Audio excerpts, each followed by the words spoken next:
Kita dah start. Dah nak start lah ni.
Kita cakap welcome dulu. Kak Zidina kat sini. Okay, Assalamualaikum. Dengar tak? Pantai.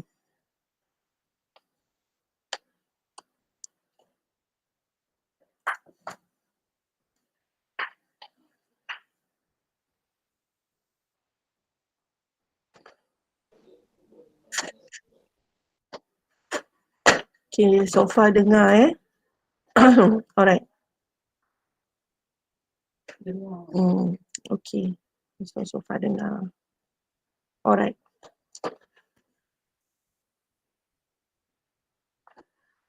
Okay, Assalamualaikum and good morning to everyone.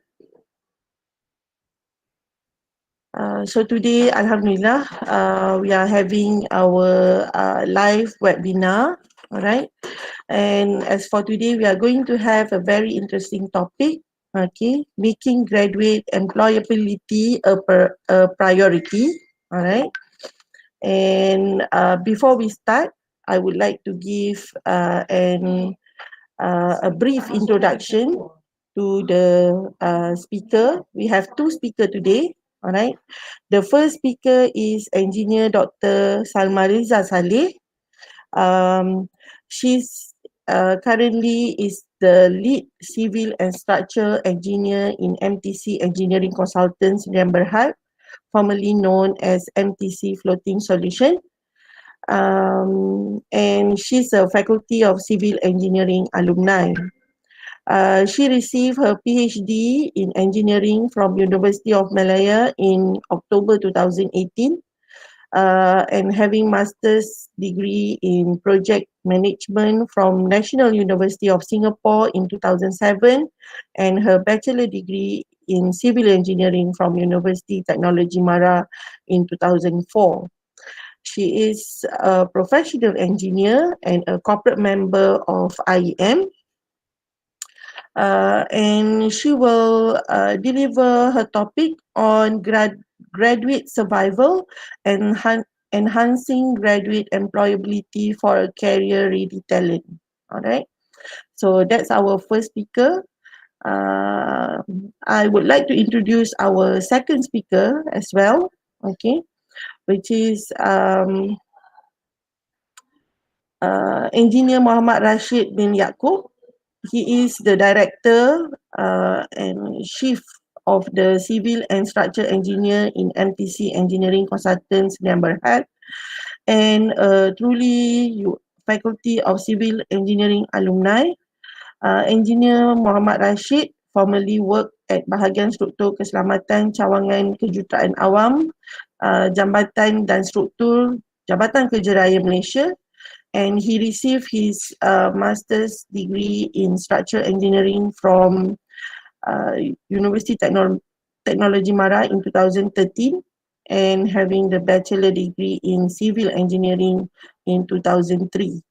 He is a professional engineer and also a corporate member of IEM. So My name is Engineer Nurfaiza Hamzah and I'll be the moderator for today. So let's us welcome our first speaker, Engineer Dr. Salmaliza Saleh, with her topic Graduate Survival, Enhancing Graduate Employability for a Career-Ready Talent.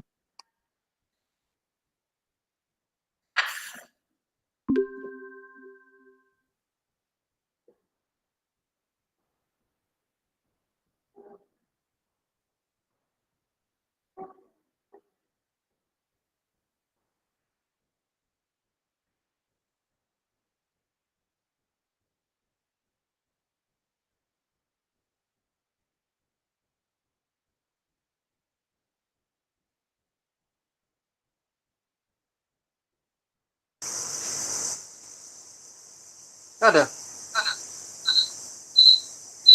Engi-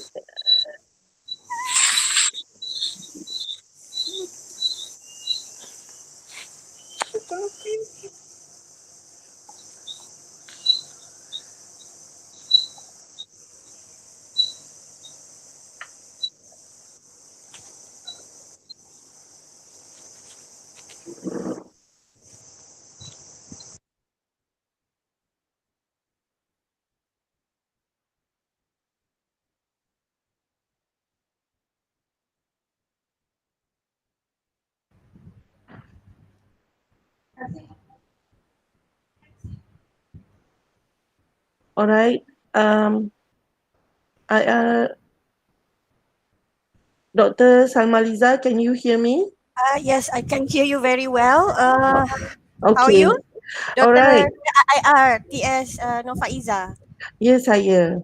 So I just made the brief introduction about you. So you can start with the presentation. Okay, sure.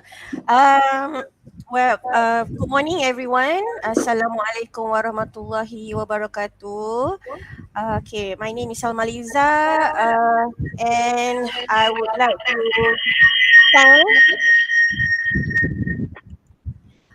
to thank UiTM, especially to Kelab Alumni, Fakulti Kejuruteraan Awam for organizing this sharing session. And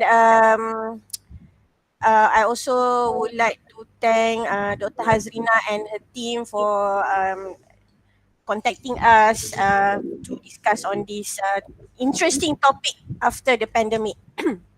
Okay, so for part one, okay, I'm going to cover first title or first topic, graduate survival, enhancing graduate employability for career ready talent. Okay, but before that, I would like to share with you what I'm doing right now. Okay, and where I'm working right now. Okay, so I'm working in MTC Engineering Consultancy. Okay, and this company is actually a sub of a bigger company which is MTC Engineering. So in MTC Engineering, we have done a lot of engineering works, okay, and fields.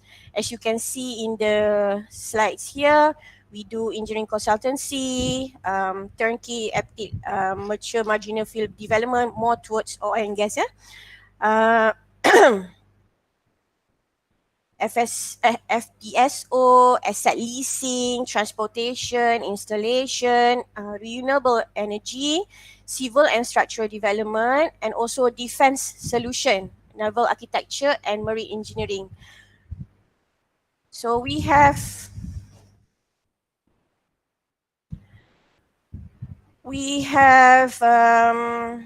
about 100 staff, okay, that covers different fields of engineering, which is civil engineering, naval architecture, marine engineering, mechanical, electrical, and others. So our motto or our objective is to design, we engineer, and we also provide total asset solutions. Alhamdulillah, even during pandemic and after pandemic, we managed to survive, okay, without any retrenchment of any of our staff. Okay, so maybe you want to know what is the secret, how can we survive in this um, um, problems after the pandemic. Okay, so these are the MTC management team. They are very strong. Okay, so maybe I can tell you that the CEO here is actually our big brother. Okay, and um, and he's helping us to grow up in the team. Okay. Okay, we also have managed to win some awards, and one of the most what I feel very appreciated is one of the national timber design competition. We won first prize under category professional category. This is from University of Technology Mara and also MTIB. Okay, now we go to the topic. All right. So graduate survival, enhancing graduates' employability for career-ready talent. Okay, so the content, I will cover the pandemic and how to prepare yourself during study. Okay, Rashid will discuss more after you graduate. Okay, but for myself, for my part, is during study, how you want to stay relevant to industry during study. Okay, cover letter and CV writing, and also during the interview. Okay, so the pandemic, the COVID-19. All right, so right, the beginning. Okay, as all of you, I think you are very aware of this. COVID-19 is infectious disease that caused respiratory infections to the humans, and this was known in somewhere December 2019, and it started somewhere in Wuhan, China. And the first case of COVID-19 in Malaysia was detected in 24th of January 2020. And this getting worse and more of Malaysian affected by this virus that causes the government to take a solid action, okay, which is a movement control order, MCO. So on the 18th of March, Malaysia began the implementation of the MCO, and on the 25th of March, first extension of MCO was last up to 14th of April 2020. Then after that, there's CMCO, which is Conditional Movement Control Order, which starts from 4th May. And now we are in the Recovery Movement Control Order, RMCO phase, hopefully, okay, between 10th June and 31st August 2020, which is our Independence Day. So I hope we celebrate the lifting of MCO on our Independence Day. Okay, inshallah. But during the MCO or during the pandemic, okay, everyone was affected. The industry was affected. Of course, students' life also was affected. So we will see before the pandemic, okay.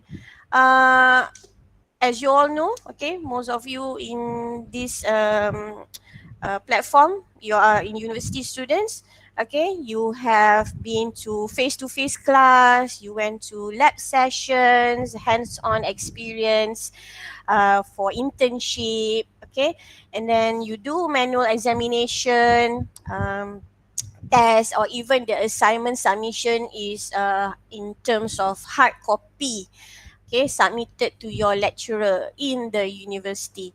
And even for the group discussion among your team, among your project members, you have to do it face to face group discussion. Maybe some of you do it in university or Starbucks or McDonald's, but you do a face-to-face group discussion, correct?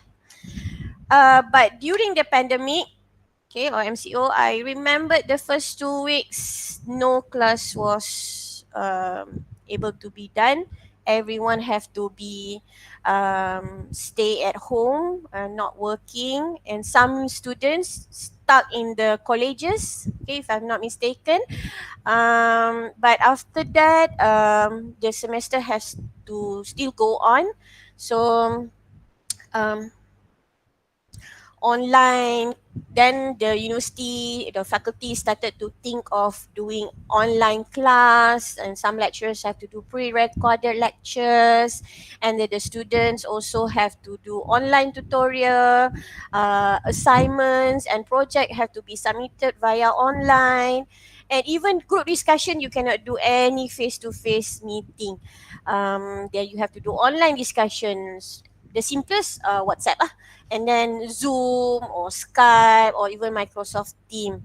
Uh, and now some universities they do all proctored online exam or test, which means controlled online exam or test. Okay, so this is what happened during the pandemic or the MCO.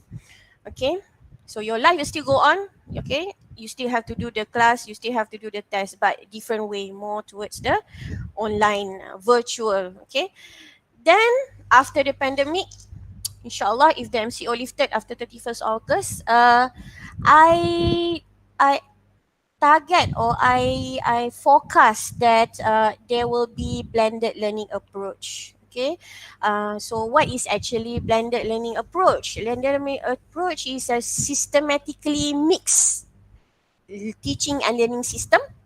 Okay, it's mixing of face-to-face lectures and with online learning. Okay, and this online learning can be delivered through synchronous mode, which means live, or asynchronous modes where people can learn in different location and different times. Okay, maybe in Malaysia, now is what time is now? 9:30. Okay, maybe the other part of the world is already midnight. So if you do online teaching, there will be it's difficult for the students to study. So there's asynchronous modes.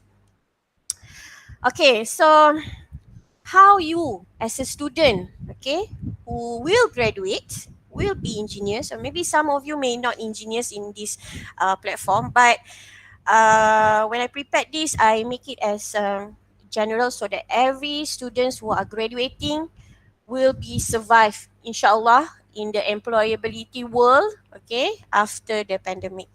Okay, so this is a post-pandemic version, preparation of students before graduate for employability survival, but for post-pandemic version. Okay, so means that we consider the effect of the pandemic for my topic today. Okay, I think engineering students should know this, okay? Maybe in your first year of study, your lecturers or your coordinator mentioned the 12 POs that you have to achieve, okay? So we refer back to these 12 POs, but now in the pandemic, post-pandemic version, all right? So what are these 12 POs? Okay, so you can see here, these are the 12 POs. Okay, so we will go one by one.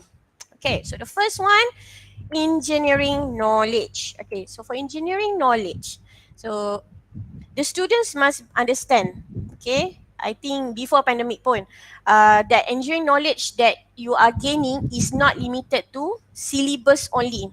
Okay, you use the syllabus as a guideline, okay, just as a guideline, what to learn for that course, but you have to make your own incentives to find relevant information related to the course. Okay, do not focus do not focus on scoring examination only, exam oriented, okay, but as a whole.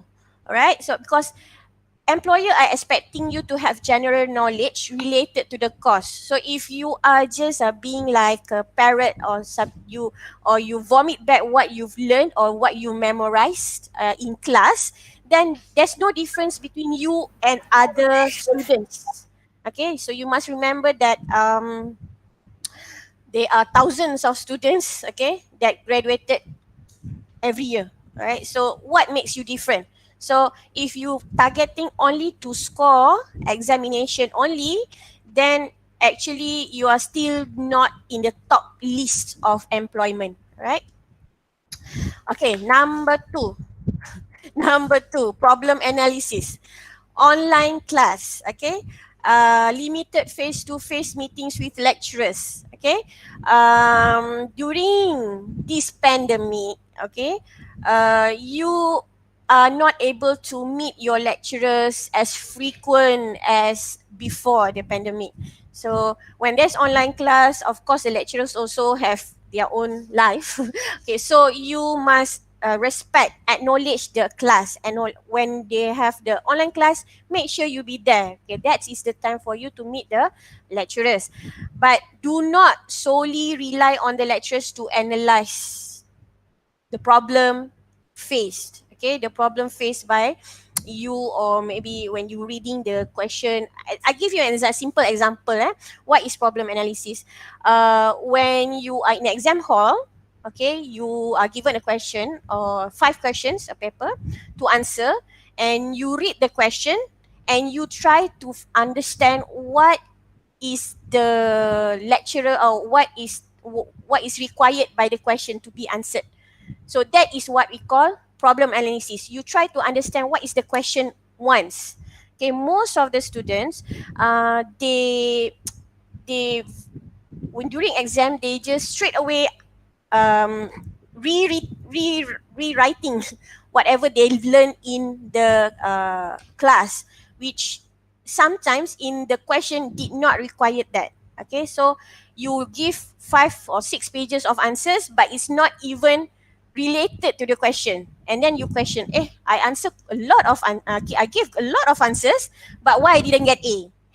Because you have poor problem analysis. You did not understand what the question really wants. Okay, so do not think that giving a lot of answers will give you high grades. Okay, so you must have critical thinking and analysis the problem accurately. Okay, you must have that critical thinking. Think. Do not just assume or ask questions straight away. Ask the lecturer. Sometimes you ask questions that already been discussed. Okay, so think first. Think very well first, and then if you really cannot, then do more independent research. Find the answers. So try to understand the question first, and then do more study. Okay.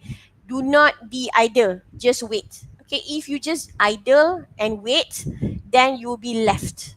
Okay, you have to fight for a position, because okay, I just give you one experience. Okay, I Rashid is actually one of the panel that interviewed fresh grads, and we also interviewed engineers that have 20 years of experience. Okay, so we realized that some of our candidates, okay, they do not have the idea of giving when we give problems, when we give problems, they're not able to analyze the problem. They ask us back, what is the problem? Okay, we are testing you, but you ask us back. So of course we will not select you. We will select the one can analyze the problem well and give us a good solution. All right, because you are not alone in this world. Okay, there are many engineers or people are looking for jobs.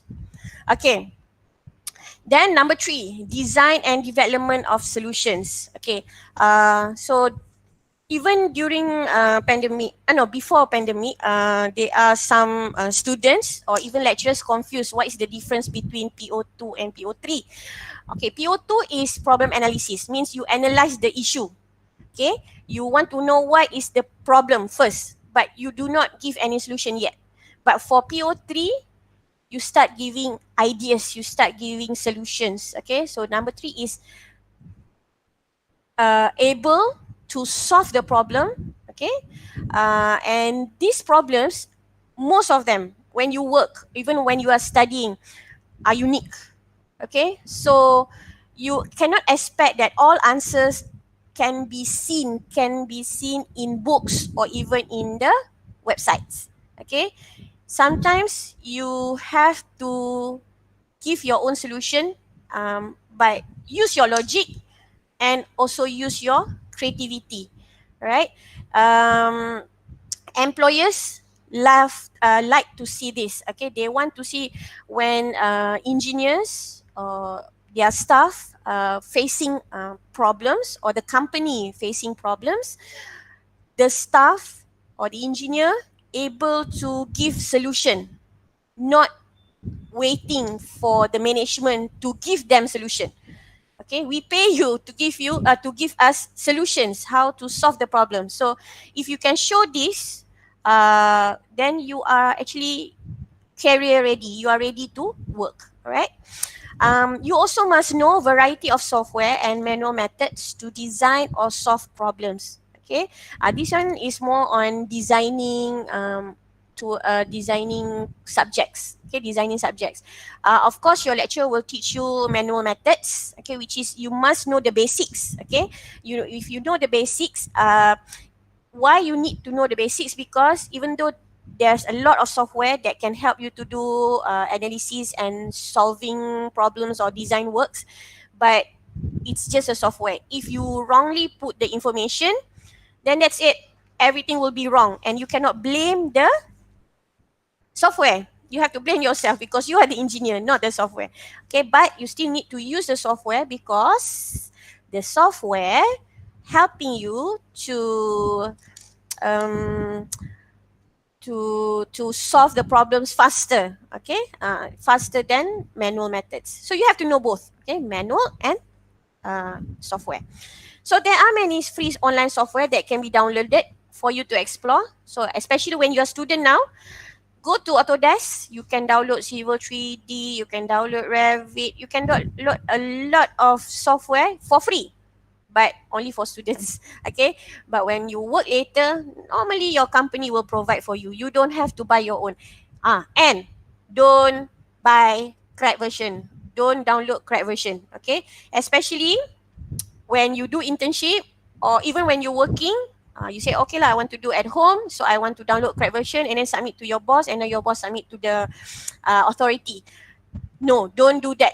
Okay, maybe during study you are safe, but when you work, you are actually might kill your company. Okay, we have this one problem before where there's two interns. Okay, they downloaded a cracked version, and the software company fined us nearly 1 million ringgit. Okay, the student, the intern already graduated, happily go back to his country, but we as the company have to face legal issues because the students were using cracked version. Even though we told the company that they are interns and we are not aware that they are using cracked version, they don't want to listen. So we nearly have to pay nearly 1 million ringgit because of the interns what the interns have done during internship. Okay, so I give you gentle reminder not to use cracked version because it's not ethical way. Okay. Okay, number 4, investigation. So for investigation, you consider digital methods or simulation type of research work that use latest technology. Okay, and related to the current issues. Okay, so if you are not, if you're still not doing your FYP, final year project, maybe you can discuss with your lecturer what is the current issues that related to their field of research interest, because employers likes to see that your research work can solve their company's problem. So it's not, hopefully it's not just like after you've done the FYP, your thesis just put in the library.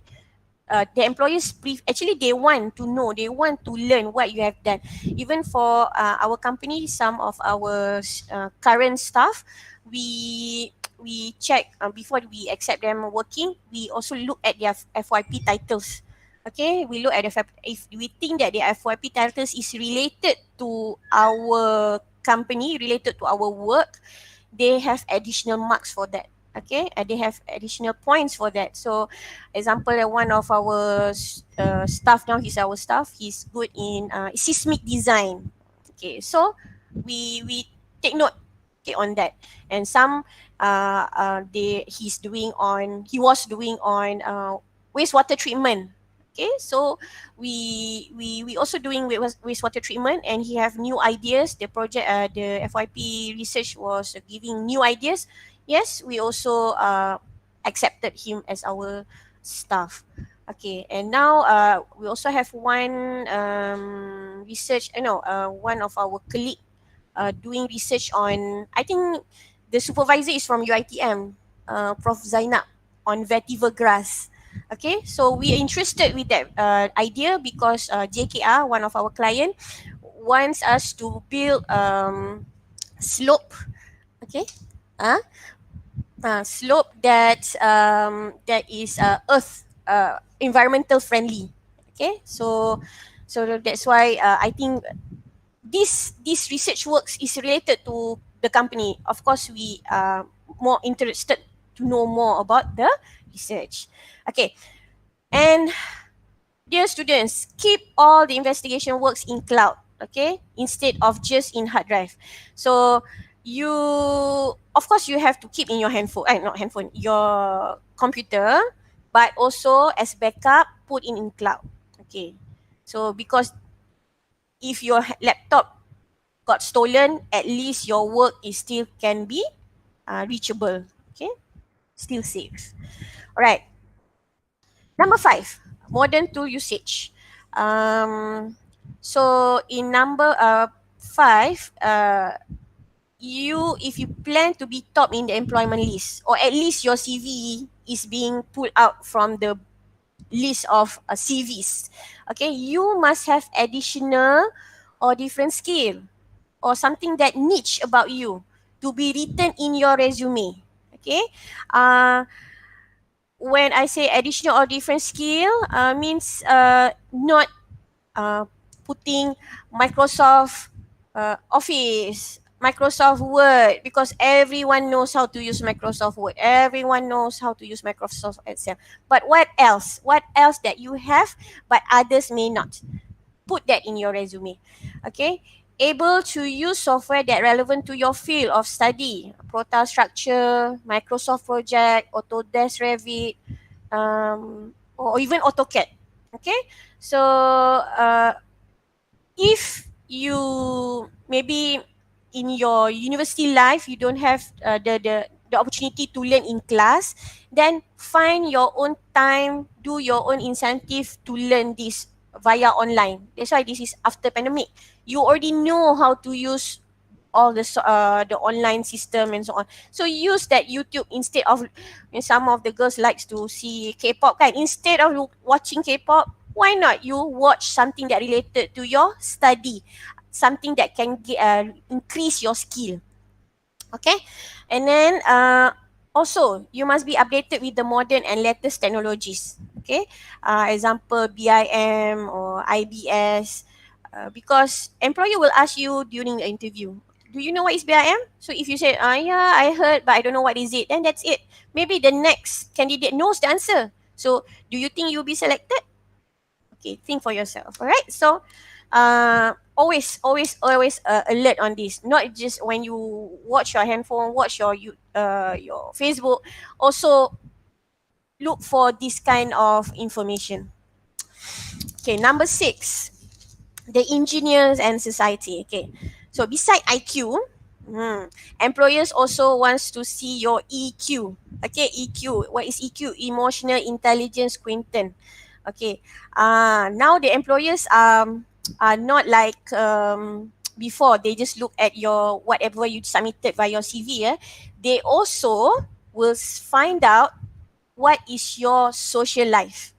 Okay, so they can check your Twitter account, they can check your Facebook account. So if you put nonsense, so they will like think, oh, this is not a good person to be called for interview or to be one of our engineer or one of our staff, because we want to see if everything in your Facebook you keep on shouting at people, angry at people, then they say, oh, your emotional intelligence is not stable. So they will not consider you for interview. Okay, so be careful of whatever that you writing in your Facebook or your social media account. Okay, during your study also, please get involved with corporate social responsibility or CSR type of work, community service, and write it in your resume as your extracurriculum activities. But I think in your syllabus, I think most of the universities have a curriculum syllabus. Then when you study here, when you're still or not yet doing your COCO, extracurriculum studies, maybe you can suggest to your lecturer or to your team manager to do CSR type of work that related to engineering field, because this one you can put in your resume.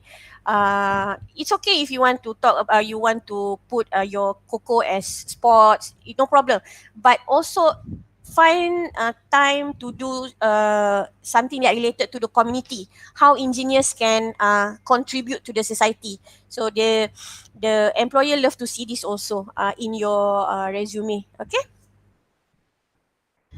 Okay, number 7, environment and sustainability. Okay, beside academic works and attending classes, find time to contribute to environment and sustainability as an engineering student. I have before this, actually before I start working as engineer, I also lecturer. I think I've been lecturer for more than 15 years.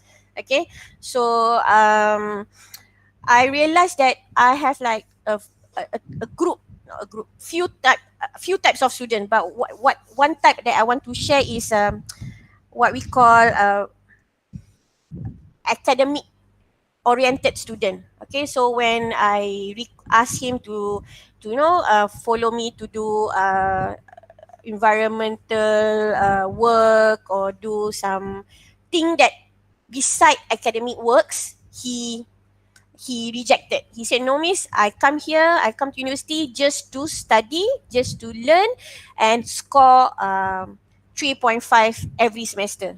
Okay, so I'm telling you now, scoring is just 1 point, okay, in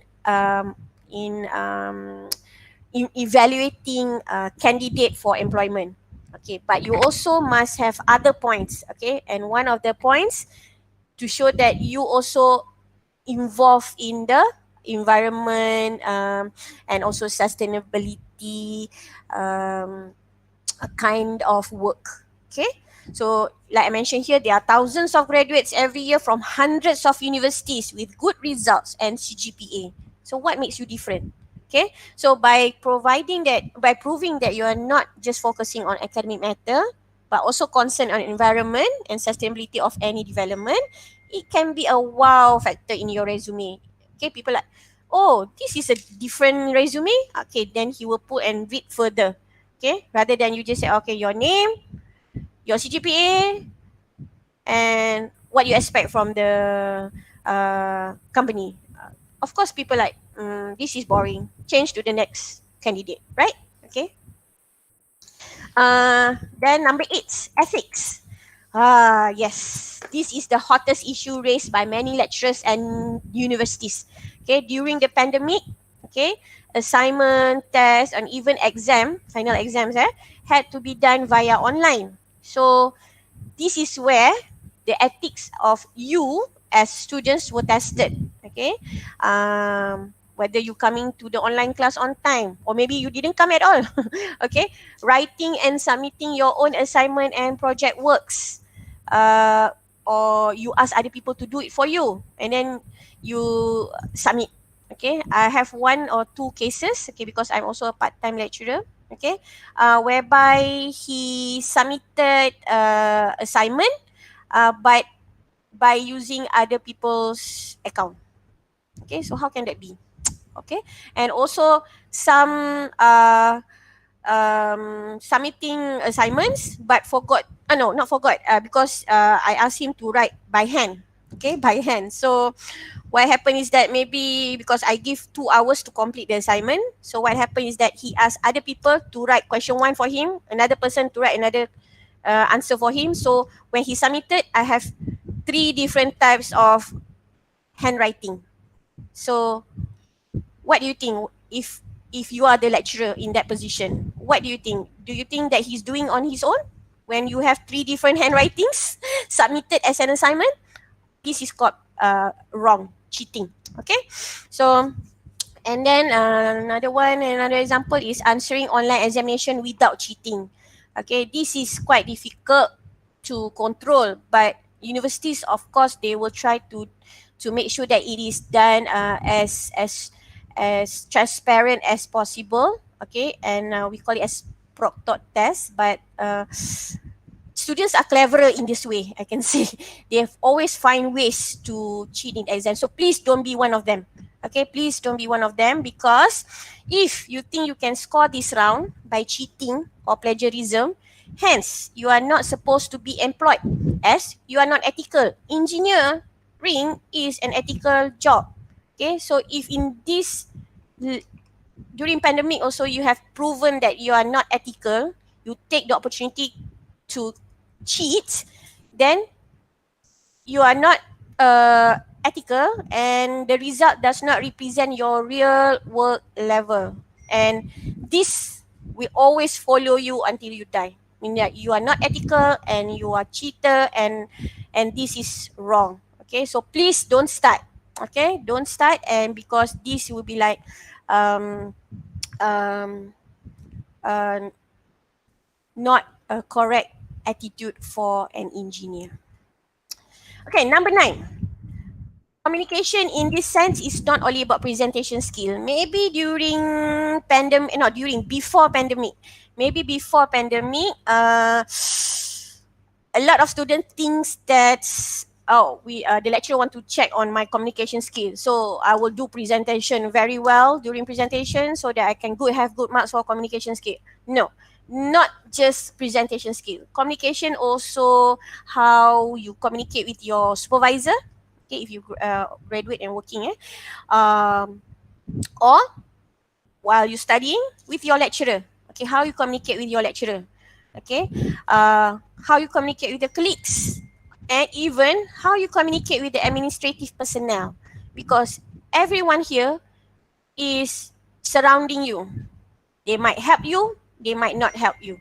So if you are being the way you communicate is not proper, do you think you have a good life of finishing your study? Okay, so think well. Okay, during pandemic, most communication is via online. Okay, and one of the simplest and fastest method is via WhatsApp. Okay, sometimes the students message us, lecturers, midnight. Okay, because the next day is exam. Okay, so please consider that we are also human. Okay, lecturers are also human. You cannot just simply WhatsApp your lecturers anytime you want, anytime you like. Okay, so but also when you write, you should not write like you writing to your friends. Okay, it must be official. And I think emails are better because emails are more official. But depends on some of lecturers, they're willing to accept WhatsApp messages. So then, okay. But even though they're willing to accept, the way you write, okay, I have some experience whereby students still do not know the difference between question mark and exclamation mark. You know, question mark versus exclamation mark. Okay, he is asking question, but he's giving exclamation mark. So I was like shocked because I thought he was angry at me. Okay, you give exclamation mark. I thought the student are angry at me. Why he's angry at me? Oh, miss, I wrongly gave you the wrong mark. It's actually question mark. It's a question. So you have to think and read the whatever you write first properly. You very sure that is correct, then you send. Okay, because whatever you have sent, we can keep. So you can change people emotion in just few seconds if you wrongly writing something. Okay, so learn how to write and speak in a proper and official way for official matters. Even this one when you want to apply jobs, okay, but this one I will explain later when we go to that part. But when you want to apply jobs, when we offer the jobs, and then we give phone number, right? Then you cannot just like WhatsApp and say, hi, is the job is available? You are not buying things online. Okay, you have to give a proper introduction. What is your name? What is the job that you are acquiring? That the procedure is there. Okay, so you have to learn to do that. Okay, another thing, when you you have a lot of social media, right? Your email, your email address, when you want to give to your uh, future employer, or the company that you are applying job for, your email address too. Okay, please write a proper email address. Don't I love you 123 at gmail.com. It's not proper and it's not official. So whoever that have that this funny email addresses, please change to the, or do another one, official one. Maybe your I love you 123 for your friends, but for the official matters you have another email. Because when we look at these emails, we think that you are not serious. Okay, so whoever that have like good player, okay, good player number one at hotmail.com, change. Okay, what player you're talking about? Are you sports or you want to work? All right, so change. So think well before you speak. Right, number 10, individual and teamwork. Okay, so during pandemic, during pandemic, um, a lot of students have to be in the colleges, at their homes, but the class still go on. So study from home, or maybe some of you already start working, kind we call working from home, does not mean that you can sleep all the time that you want. Okay, I have some problem before, whereby one of my staff, okay, when we asked him to do something, he said, I can't because I in my hometown. So because but that thing is actually online. So how? If you're in hometown, we cannot contact you, or how? But the salary is still going on. So you cannot give that kind of reasons. Okay. So you must develop self-discipline and independent attitude. Okay. You if you have class online class at 8 a.m., then you must be ready in front of the PC by 8 a.m. Okay, don't let your lecturers wait for you. Okay, I know in some of you do even during before pandemic, the class already started at 8, the students come at 8:30, 9 o'clock, and then he reported to the management saying that the lecturer did not cover the syllabus. But you are 1 hour late. How come this? It's not that the lecturer is not covering the syllabus. It's actually you are the one who late. You missed the syllabus. You missed that part because you are late. So please don't give this kind of reasons. Okay, if you are wrong, you are wrong. Don't blame others. So you must be self-discipline. Okay, nobody will hunt you because you are big enough, you are adult enough, and also be independent. Okay, you must have target. Okay, today what I'm going to do. Okay, from 8 to maybe 5, what I'm going to complete. So you must have a daily objective. Then you develop that self-discipline. Okay, so this development of self-discipline can be seen when you work later. Okay, if you are late to work, okay, then the company just warn you maybe 2 or 3 times, okay, maximum 3, and then they just kick you. Okay, they don't care whatever reasons that you have. Okay, not many companies are how to say, willing to listen to your repetitive problems. Okay, if one time or two times, the company might be considering. But if there's like every day you late to work because of jam, for example, then they say, oh, my staff is not serious. Okay, we find another one who can be to work on time. Okay, so if you say 1 week, you already say every day is jam. So why not you come earlier, for example? Okay. Another one, you always have to think that another engineer can immediately replace you. Okay, if you cannot perform, another engineer can immediately replace you. So you have to show good performance, good self-discipline, and good independent attitude. Okay, as a individual and as a team. Okay, please have this team spirit. Okay, please always be alert when there's a group meeting or project submission deadline, and do not dependent on your team as parasite. I mean, despite is like you are sleeping partner. Okay, you just wait. Okay, your team members to finish the work, and then you just put your name. Okay, this is not a good attitude. So if you don't have a good teamwork, you will see that maybe when you do this attitude, maybe the next coming years or next project, nobody wants to work with you, and you cannot blame the classmates. Okay, why nobody wants to do teamwork with me anymore? So you have to think back. Is it because you are too bossy? There are also some issues where he wants to control everything. So then that is not also a good team spirit. You cannot be bossy all the time too. You don't want to listen to other opinions. Also not a good a team spirit.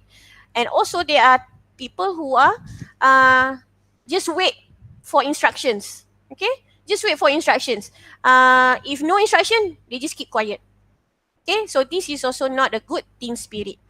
Okay, I just want to share with you another experience that I had when I was lecturer. One student is very good and the others are not really. But when they submitted the report was very poor. Okay, so the good student says that I got A's for all my subjects. Why for this work or this project I did not get A? Okay, this is individual. The one that you got A is for individual. But when you are in team, okay, you have to make sure your teammates perform as how you perform. Okay, you cannot assume that you also can get A because your part is done. We're not looking at your part only. We are looking as a team. Okay, so you have to understand this. When you work also, you cannot say that, oh, I love to work by myself only, so I don't want to work with others. No. In engineering world, or I think any other jobs also, there's no job that's saying that you can work alone. Okay, you need a team to complete a task. Okay. Number 11. Okay, lifelong learning. Okay, personally, I think the pandemic has teach us a lot of lifelong learning skills. Okay, even some lecturers are able to create YouTube videos. I also learned how to use the Scribble. Okay, my son gave me because I don't know how to write, how to mark online papers that time, but I learned. Okay, then what else? For students, you should set your mind to always explore new things. Okay, lifelong learning is exploring new things, okay, related to your field or study to stay relevant in the industry. Another sharing session with you is that when we interviewed candidates that have like more than 20 years of experience, there are new technologies now, okay, in the industry. So when we ask the the candidate, okay, do you know about, for example, BIM? Do you know anything about BIM? And he say, I have 20 years of experience, but I don't have any knowledge of BIM. Let the youngsters find out for me. Okay. so if we let the youngsters to find out for you, then why should we hire you? Correct? We should hire the youngsters because they are the one who knows the technology. So the lifelong learning is not just limited during study, okay, but also while working. Even you have 20 ke 30 years experience ke, you keep on find out new information, new technology. That's why if you are member of IEM, Institute of Engineers Malaysia, you have to collect your CPD yearly. Okay, because IEMs, okay, the Institute of Engineers Malaysia, wants to make sure that the engineers are always updated with new information and technologies. Okay, that's the reason. Also find any opportunity to get work experience related to your field of study. Example during semester break. Okay, this one I've learned from one of lecturers in UiTM lah. Okay, he said he sent his children, okay, to internship every semester break. Not he don't allow the his kids to come back home. Okay, during semester break, maybe come back for 1 week and then go to work. Okay, why? Because you can write a lot of work experience in your resume. Okay, I've heard many times from fresh grad when I interviewed them. They said, okay, I said, oh, where's your work experience? Oh, you have 3 months of internship experience. That's all. Do you have any other experience? Oh no, because I'm fresh grad. Okay, yes, but that sentence I heard like more than 100 times. So means that 100 candidates have the same answer. So what makes you different? Okay, so how to make you different? You can say, oh, I have 6 month experience, or I have 9 months experience from 3 different companies because I've worked during my semester break. So that makes you number one out of 100 candidates, correct? Okay, so you cannot be, if you want to stay on top of the employment list, make sure that you have something different. As simple as this. During semester break, find something that is related to your work for your job experience. Okay. Last one. Okay. Number 12 is project management and finance. Okay. Engineers shall not solely dependent on accountant or project manager to handle the finance or the project. Okay, during study, engineering students should learn the basic. I'm not asking you to do masters in these 2 fields, okay? Just basics. But because if you are able to find opportunity to handle a project or finance management, please write it in the resume as not many engineers have the opportunity to have that experience. Okay, this is a bit special. Not many people have this experience. So employer would love to know how to minimize their financial budget from engineers' point of view. So I think maybe some of you have learned in project management what is value engineering. Okay, so value engineering is a one way of reducing project costs, but not reducing the scope or the quality of the project. So it means that we do not want to spend on excessive elements.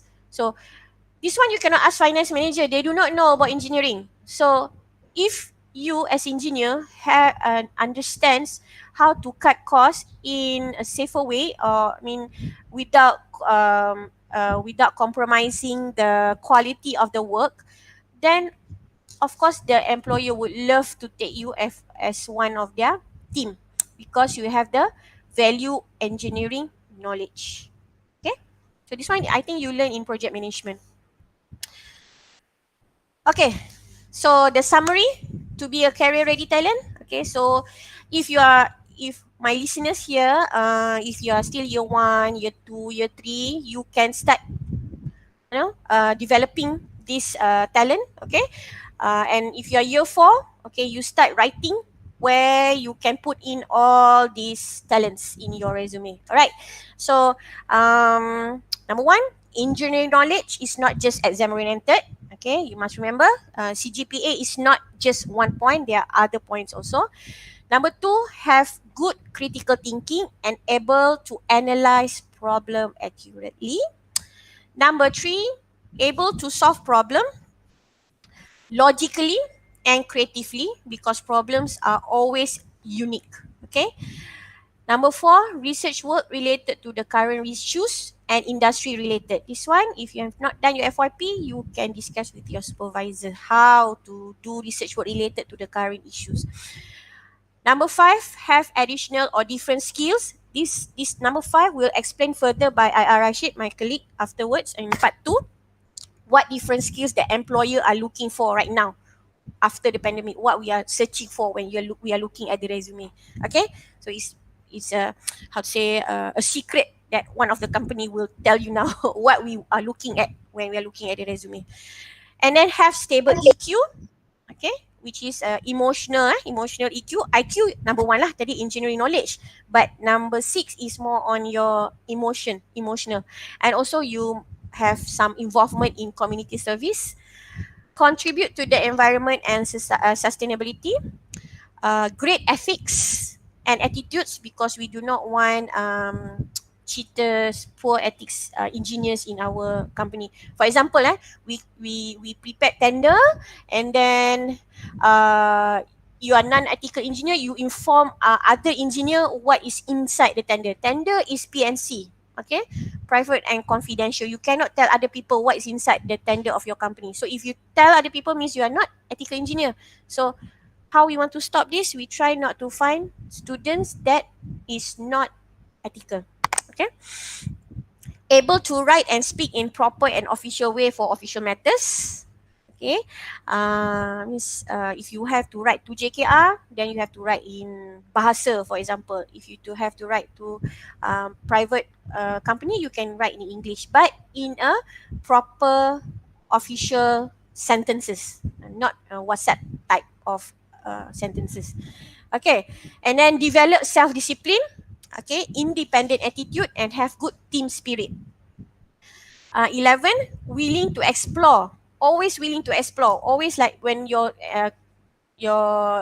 employer says, okay, I want you to do this, try to do this, and you never seen it before, explore, learn, okay, and new knowledge and skills. And last one, acknowledge value engineering. Start learning what is value engineering. Okay. Okay. That is the first round. And then now I want to discuss on the preparation of job hunts. For job hunts. Okay, this is bonus for you.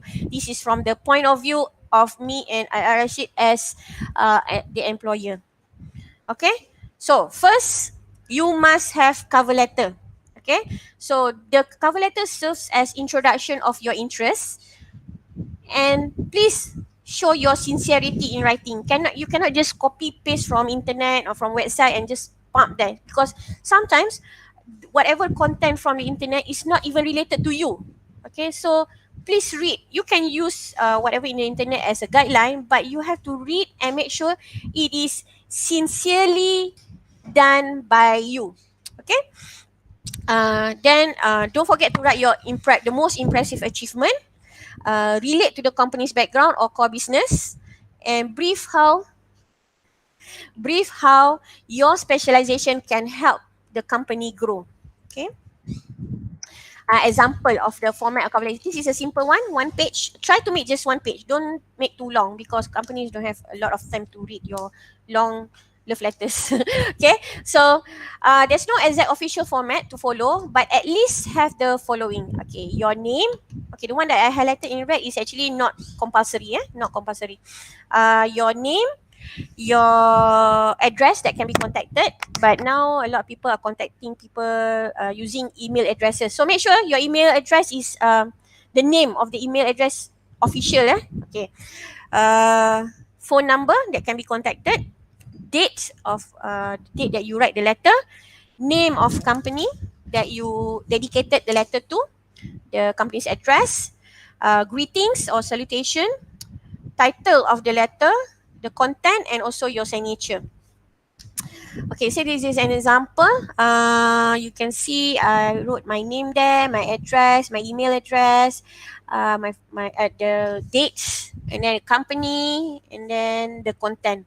Okay, short, but there must be opening paragraph, middle paragraph, and closing paragraph. Okay, and after that, complimentary close. Very simple. Thank you for your consideration and time. I'm looking forward to receive positive response from you. Sincerely, your signature. Okay, so be specific. Okay, and not exaggerating in the cover letter. Okay. Right now, we look at the resume versus curriculum vitae, which is also known as CV. Okay, but first of all, I realized that a lot of my candidates do not know the differences. So I just want to share, but I understand why they're not really sure about this because most of American they have these differences, but the UK's they sometimes these two are not differentiated. Actually, they use CV more in UK rather than resume. Okay, but for companies, okay, we prefer resume, not CV. For engineering companies, consultation, construction, most of the companies, even if you are working in hospital or hotels, you're looking for jobs, any companies, most of it are looking at resumes, not CV. Okay, what is resume? Resume is French word for summary, and it's very short. Just try make it only one page, if possible. Only one page. Specific shows most relevant skills and work experience to the job applied. Don't put everything there. Okay, you want to apply as a engineer, and then you put your work when you are working as a cashier in Tesco. You cannot put that in resume. Okay, um, can use resume can be used to apply nearly every job because it's very short. It's a summary of your work and yourself. Okay, while CV is a Latin word for course of life. Okay, so this is actually developed along your career development. So if you are just graduated, maybe your CV will be like 3 pages, 2 to 3 pages. But if you have 20 years of experience, maybe you have 20 pages because you have to put everything there. Okay, it's long and no page limit. Okay, so if you just grad, of course your pages is not that thick. Okay, comprehensive presents all your work experience, academic position, publication, achievement, everything you can put, no problem because there's no limit on the pages. And but this CV are normally used to apply for academic position, like if you want to apply for lecturer, then you can do use CV because the panel will want to see, do you have any experience of teaching before? Okay, and then have you done any scientific jobs? Okay, and also if you want to apply for professional titles like IR, TS, CN. Okay, so if you want to apply for professional titles, academic position or scientific jobs, then you can use CV. Okay, but for others, I suggest for you to use resume only. Okay, so this one I took from internet. Okay, from this HTTPS resume genius too. Okay, so this is the example that they give. So CV, you can see it's very comprehensive, very detailed. But for resume, only one page. Okay, and you can see, you must put your picture. Put your latest picture. It doesn't have to be passport picture, but good enough to see your face, right? Right. So you have your email address there, your phone number, okay? Or if you want to use show you another of your social media account like Skype, you also can do that. Okay. All right. So work experience and then skills and competency must be there because we focus on that actually, skills and competency. Okay. And then we look at the certificates that you have, the education that you have, the languages. Actually in Malaysia, not really, but maybe some other part of the world they want to see this. Okay, maybe they have a lot of clients from other countries, so they want. But languages is not compulsory. To engineering companies, skills and competency is the most important part in a resume. Okay, and interest. Interest ni you can put your hobby, okay, what you like to do, and also your participation in environmental issues or participation in CSR work. You can put here under interest. Okay. Okay. Or even you can say you like to swim. You know how to swim, because swim also is a skill actually. Okay, because some of our projects we need engineers to dive. So if you have a diving license, is another additional point for you. Okay. Right. Next. Okay. I think this is the last slide from my side. Interview. Okay. So while you are preparing for interview, okay, make sure you research about the company that you are going to.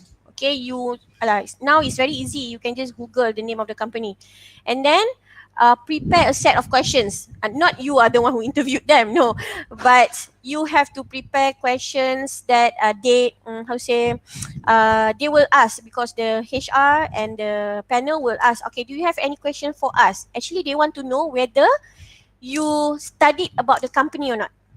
Okay, so if you study about the company and you want to know more about their company,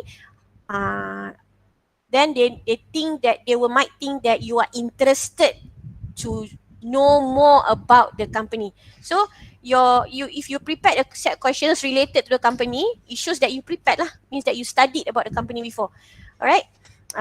Don't ask something like what this company do. Then you are actually killing the interview actually. Okay. And then conduct a mock interview. Maybe you can conduct with your colleague, conduct with your parent or your friend to see the timing. Okay. One of the favorite question by the panel is introduce yourself. Okay, first thing, introduce yourself. So maybe you can prepare a 3 minutes introduction about yourself, but don't talk about your personal life too much. Don't talk about who's your kitten's name. No, talk about your job experience. Talk about your skills. That's what we want to listen. Prepare about 3 to 5 minutes of answering. Talk about yourself. Okay. Don't talk about I like blue, I like pink. No, actually we don't want to know. We want to know how you can contribute to the company by telling us your skills and also your education background. Okay, then don't forget. Okay, even though you email us your resumes, but you also have to print out physical copies, maybe one or two, just as a backup. Okay, maybe some companies ask, some companies don't. But just as a backup, prepare one or two physical copies of your resume, because it shows that you are prepared. Eat a healthy meal prior to the interview. Make sure you eat breakfast. Make sure you eat lunch. Okay, don't because you panic. You don't want to eat. No, you need to eat, because you might be fall sick if you're not eating before the interview. Clean and iron your clothes. Okay, make sure your clothes, your shawl, clean. Okay, and ironed. Okay, your shirt. Okay, your pants are clean. Make sure it is formal attire. Okay, dress for the role. Okay, and also not smelly. Okay, I share with you another experience. Okay, some candidates, they came with a very smelly clothes. Okay, don't do that, because it shows that you are not a clean person. Okay, this is not a good attitude of an engineer. Okay, because engineer is a professional, so you have to show that you are a clean person. So don't make sure your attire looks clean and your smell also good, but not too the perfume not too much. All right. Then dress for the role. Okay, dress for the role. Dress for the role means that what role you are applying for. Are you applying for the role of engineer? Then you have to wear a proper attire as engineer. I have an experience whereby the candidate are just wearing t-shirts, round neck t-shirts and jeans and slipper, going for interview. Okay, I don't know how good you are in your CGPA or in your resume, but your first impression was not good. If you come to the interview, everyone's are wearing a proper attire, at least a, a, a decent pants and shirt. It's okay, but this one is jeans and slippers and round neck t-shirt. So, of course, I feel like this person is not ready to be an engineer. Okay. Next, turn your handphone off prior to the interview. Okay, turn off your handphone, not silent. Turn off. Okay, because it disturbs when the interview asking you questions and you are keep your handphone keep vibrating on the table. If you want to vibrate, can, but you put in your bag lah. Make sure that it's not vibrating on the interview table. Okay. Sleep well before the night before. Okay, sleep well the night before. Make sure you have enough sleep, that you not look sleepy. Make sure you know where to go, you know the location, you know the room. Okay, so that you not panic on the day of the interview. And last but not least, study matters related to the job that you are applying for. So if you are applying for design engineer, then you must know something about design works.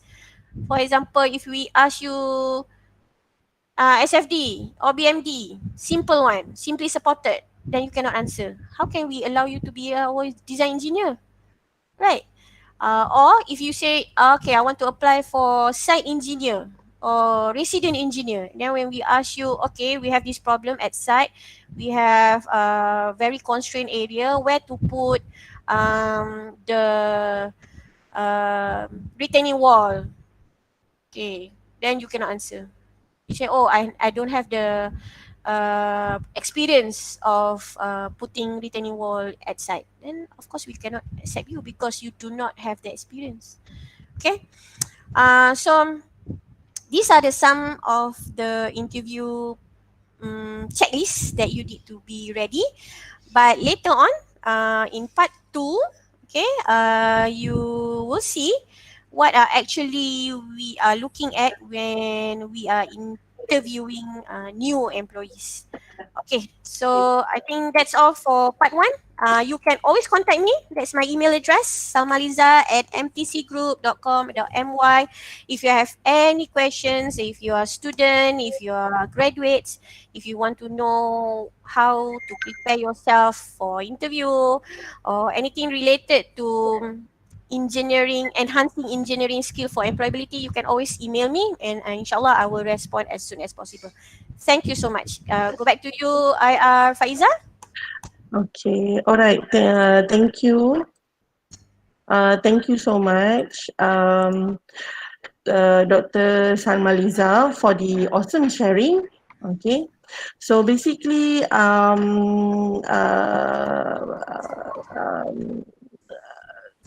we have a lot of question. Okay, we receive question from through YouTube channel, is it? Yeah, YouTube channel, and then we also receive question from the chat of the Google Meet. Okay, so for the time being, Dr. Samaliza, can I ask you a very brief, simple question? Yes, sure. All right, so it seems like most of the quality and the points that given out just now is actually been designed in the curriculum of the universities courses. So I believe all graduates, they should, they have the qualities, all right, because they are expected to know and to be able to perform and demonstrate through the assessment and required skill and knowledge that they have been acquired.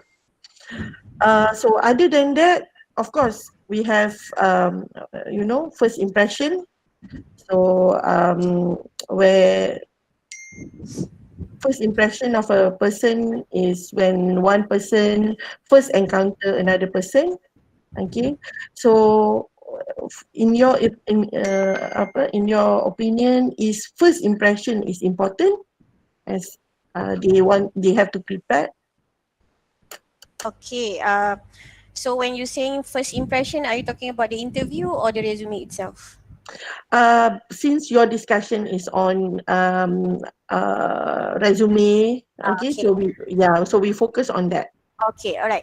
So yes, actually, first impression is very important. Okay, because we receive, especially after the pandemic, we receive many applications of jobs.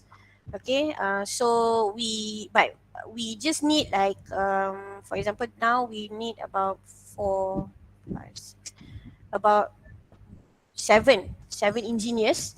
Okay, and the one who comes in like more than 100, like I mentioned to you.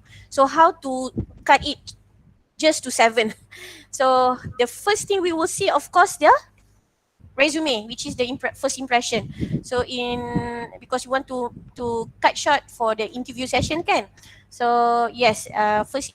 impression is very important. Macam terpotong je.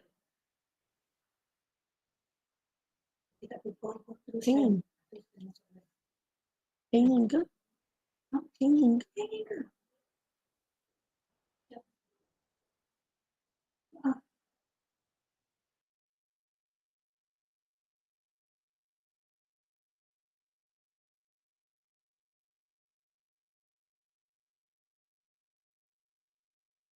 Hello? Sorry? Hello? Hello? Can hear Okay. from my side? Okay. Okay, sorry. Sekarang. So there's some error, some technical error. So I continue from here. Alright. Alright. So like I mentioned just now, first impression is very important because we want to shortlisted the list of job application given to us. Okay. Yes, the universities, I think most the universities that under Washington Accord, under the BEM, accredited by BEM, they have these 12 POs. But when I prepared this sharing session, I specifically focusing on the post-pandemic, what the students have to do extra in make sure they are in the employment list, which means I realized that a lot of students, they do not put the skills that they acquire during study in the resume. For example, like UiTM or maybe Segi University that I've worked before, they have co-curriculum. So they have CSR type of work. They're going to old folks home, they build new houses for people, but the students did not put this information in the resume. So it's not appeared there. It's not the what you have done in study life was not shown there. Most of the candidates, they put in the resume is their CGPA. Okay, so I would like to share with you the audience here that we are not just looking at GPA, because a lot of GPA now I can say not representing the real attitude of the candidate. Okay, because the CGPA can be tailored. So we are looking at other things also besides CGPA, including attitude, skills, and so on. But this was not highlighted in the resume. That's why. That's why I hope by this sharing session, whoever that came today, please add that in your resume and do that in one page. Can you do that in one page? Alright. So, okay, then first impression during the interview. Okay, you have been shortlisted from 100 maybe to 40. Normally we shortlisted 40 and then we have different sessions of interviews. And then, okay, your resume is impressive, but when you came, you are not wearing a proper attire, not wearing something that looks official as engineer, or even your clothes was not how say, not ready, means not iron, okay, and also have not a good smell. So we feel like, how can we work with this candidate. Okay, if he's being the smell is not nice to hire every day. Okay, so yes, first resume, second interview. Okay, all right. Anything else?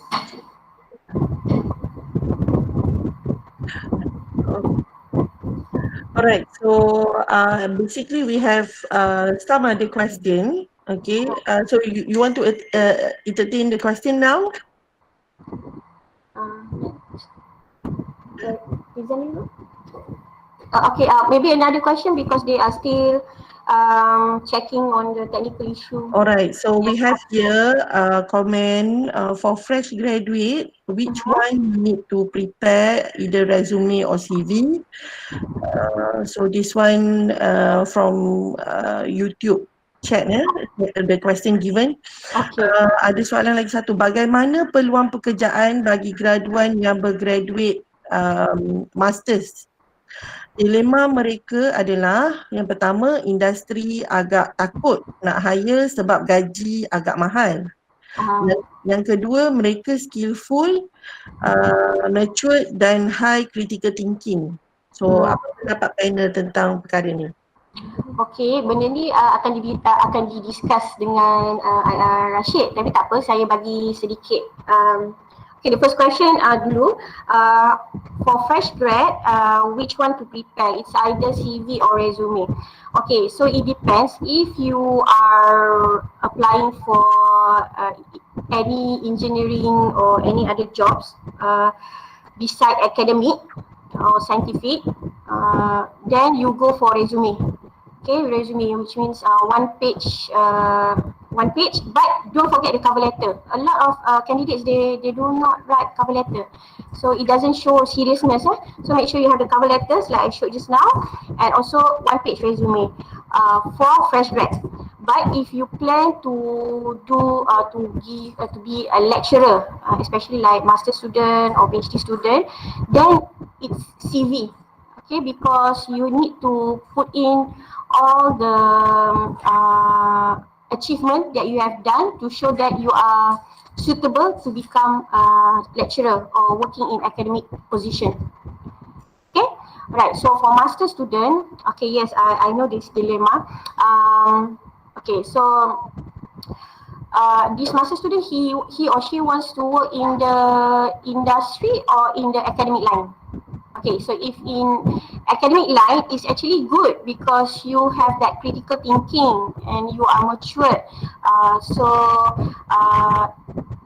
That's why a lot of people taking masters because they are targeting towards the academic line.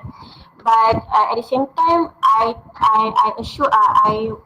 suggest that you have the engineering experience first. Because maybe one day you want to go for IR, you want to go for professional titles, right? So you must have experience, industrial experience. But the issue is the salary. Okay, yes, you have good skill. Yes, you have critical thinking, but due to the pandemic, after pandemic, as you know, our economy is not really stable. Many large companies, they are actually still hanging on. Okay, means anytime they can go bankrupt. Okay, so you cannot ask, for this time being, you cannot ask for high salary. Okay, you accept whatever salary given to you. Okay, even when I interviewed some, like I mentioned just now, 20 years experience, the salary is 20k, 30k, but they're willing to go down to 10 to 15k because they know they have the experience, but the economy, the situation is not suitable to ask for that salary that suitable for the qualification.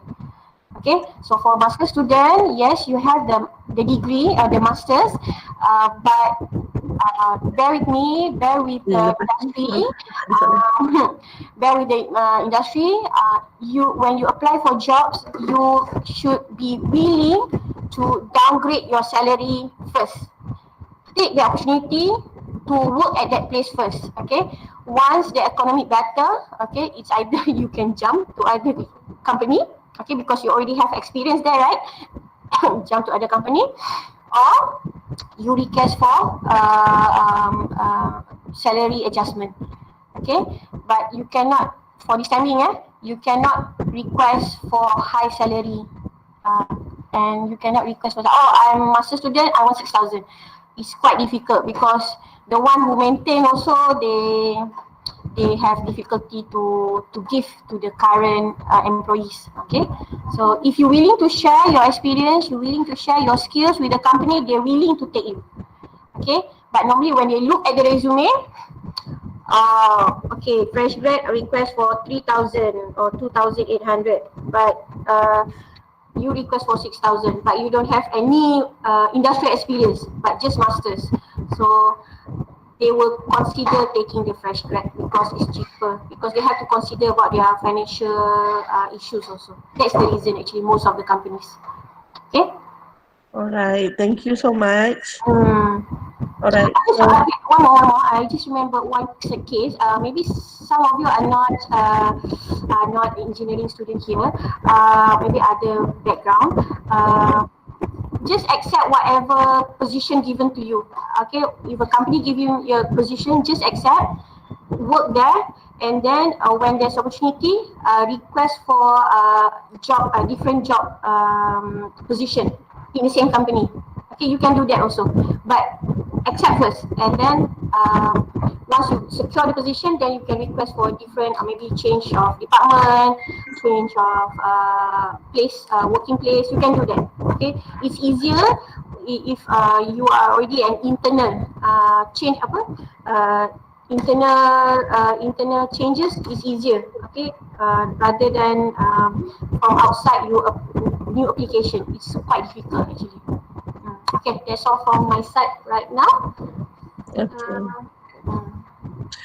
All right. Thank you so much, Dr. Salmaliza. So now we will move to second speaker.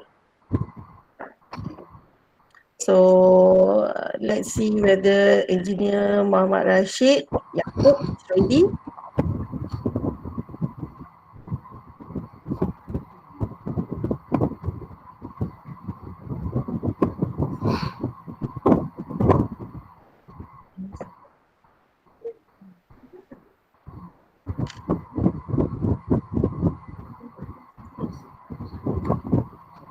Okay.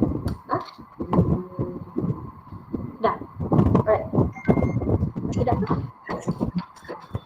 Tak boleh. Dah boleh.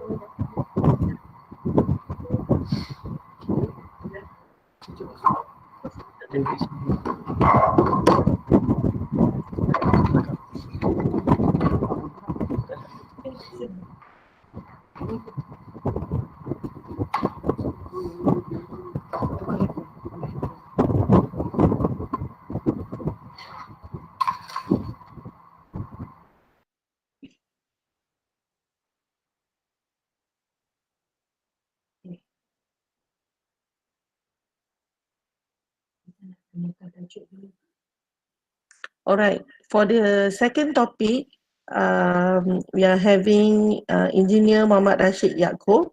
Okay. So he's the Director, Chief of the Civil and Structural Engineer in MTC Engineering Consultants, Sdn Bhd. And he will deliver his topic on post-COVID-19 graduates, career skill to increase your marketability. Okay, so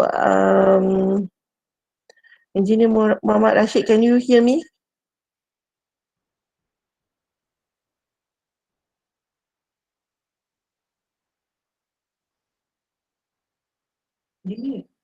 Dia mute. Dia dah tahu kot, dia dah tahu. Setakat ni, lupa ke? You share the slide juga tu, nama yang slide. Apa ni nak ambil?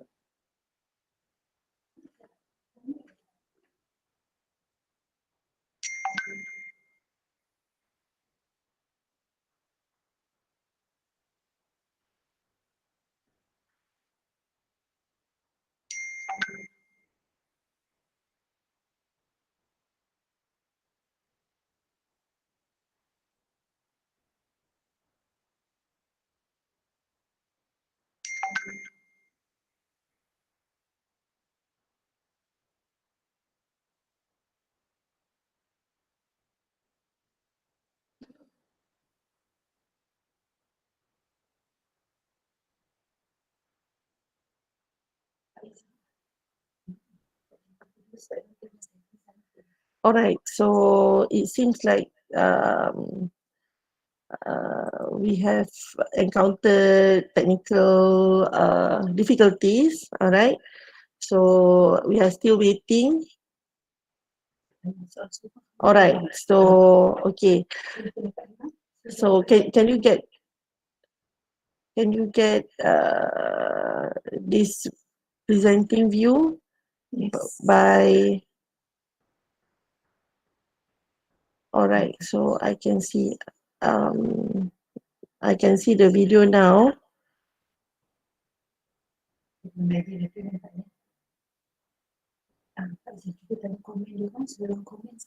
Alright, so for the audience, I would like to invite you guys to ask questions, all right, on the chat list. Post your question there, okay. For those on YouTube live, also you can deliver your question. Okay, so after our part 2 session, we will have the Q&A session. Alright, so Engineer Muhammad Rashid, Okay. can you hear me? Yes, I'm here. Okay. Alright, So can I continue? From alright, yes, you can continue. I okay. think, yeah, you have to make it louder. Okay. Alright, Assalamualaikum and good morning. alright. I'm continue from previous presenter, IR Dr. Samaliza. Now my part is post COVID-19 graduates career skill to increase your marketability. Okay, before I touch further regarding about the employers looking what kind of the employees right now, I would like to share my experience. Actually, I'm a graduate UiTM uh, from pre-science actually. My experience is not good actually, so I got opportunity and very thank to UiTM give Hello. me an opportunity to Ya, kat sini. Ya. Tak ada pun. Akak ada call. um, Akak tak ada call saya pun tak ada dapat pun. um, I got the opportunity WhatsApp lah. Baik. to further my study during the pre-science and very thankful to UiTM. They have a franchise with the Impens College. And after that, I further my study in diploma in civil engineering at UiTM Arau. And after that, I further to further my study degree in civil engineering in UiTM Shah Alam. And then my experience working, actually I already working about 12 company since I graduated 2003 actually. I have been working experience many sectors from contractors, which is I working as a supervisor at the site that time.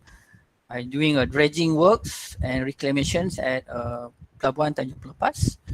And after that, I working with the consultant Hello.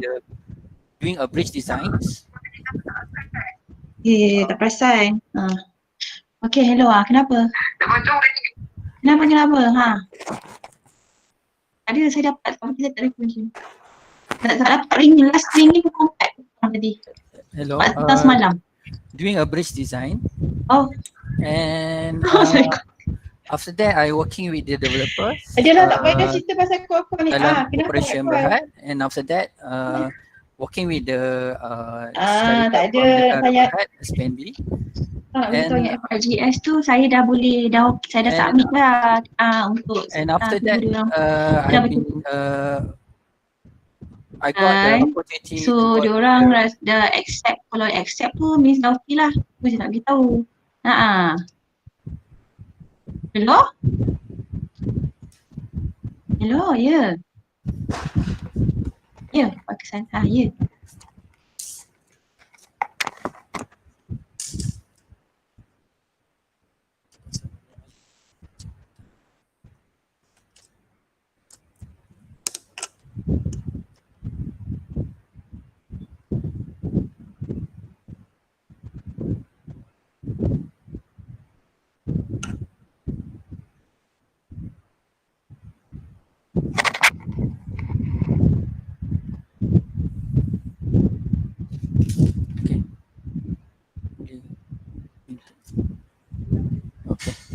Sorry, they have technical issues, so I need to represent against. Okay, so I'm continuing from IR Dr. Samaniza presentation regarding about post COVID-19, specific on the students. My part is a post COVID-19 graduates career skill to increase your marketability. Okay, before I start present my content, I would like to share my experience. Actually, I'm graduated from UiTM since 2003. Before that, I got opportunity to further my study in UiTM during my pre-science with the Impens College franchise with UiTM. That time, after I'm graduate, I just passed the SPM. It's not very well, so I'm very thankful because UiTM give a platform to further my study. And after that, I further my study diploma in civil engineering at ITM Arau. And after that, I further my study UiTM Shah Alam and got my degree in civil engineering. After I graduated 2003, I've been working many sectors. Actually, I already got experience working at the contractors, consultants, and also government sectors. Starting working as a supervisor at the project Tanjung Pelepas at the Johor, and after that I joined the consultant, working as a design engineer as a bridge design, and after that I got opportunity to work with the developers. I'm dealing with the authorities, doing submissions to get the CF, and after that I joined the Syarikat Perumahan Negara Berhad as a project engineer to do a developments, and after that joined the government as a what call that engineer, civil engineer at Jabatan Kerja Raya Malaysia. Luckily, I have worked in the JKR and very thankful JKR gave me opportunity to work there. It's about 9 years, so I got a lot of experience from designs and handling the projects.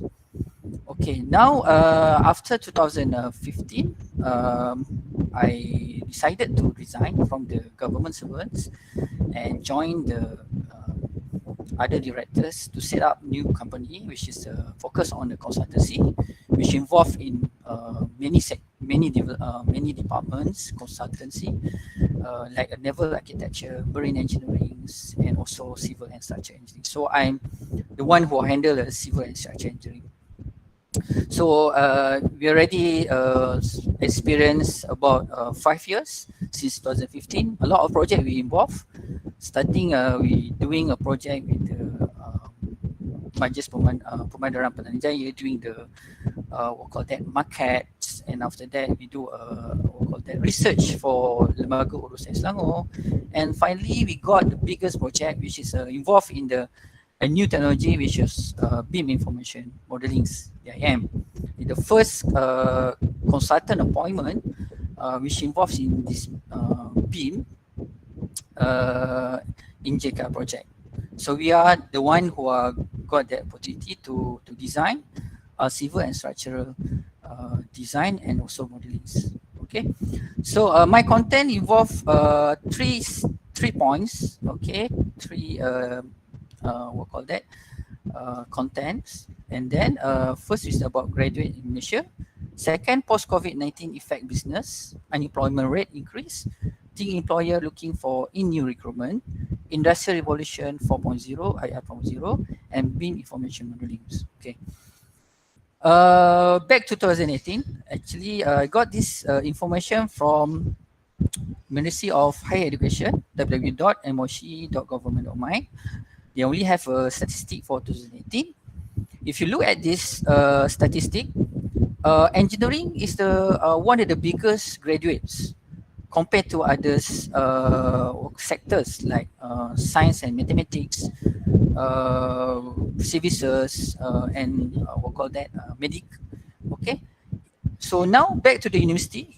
If you look at the public university at 2018, the graduate numbers for UiTM only is about 49,000, which is the biggest what call that, graduate from UiTM. So the challenging is UiTM lah, because during the COVID-19, the graduate numbers from UiTM is more what call that, facing a problem with the employment, okay, compared to other universities, just about 6,000 and 2,000 only. So I think UiTM is more concerned compared to other university. Okay, post COVID-19 effect in business. Yes, I want to share to you regarding about our company. Yes, even we don't have any retrenchment against our staff, but we also affected. Luckily, government give us some incentive like stimulus package to give some what call that, injection to pay some salary to just who are salary below than I think 4,000 below, and got the what call that, government give an incentive on that. But others more than that, it cannot be disbursed to the governments. So what happened?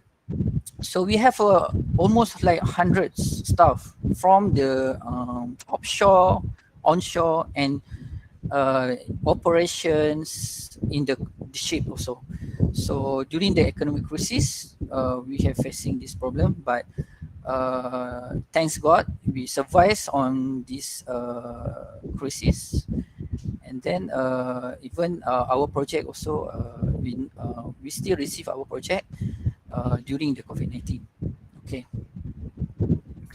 Economic crisis and project progress factors. If you can see the history fall of the economics starting from 1963 until now.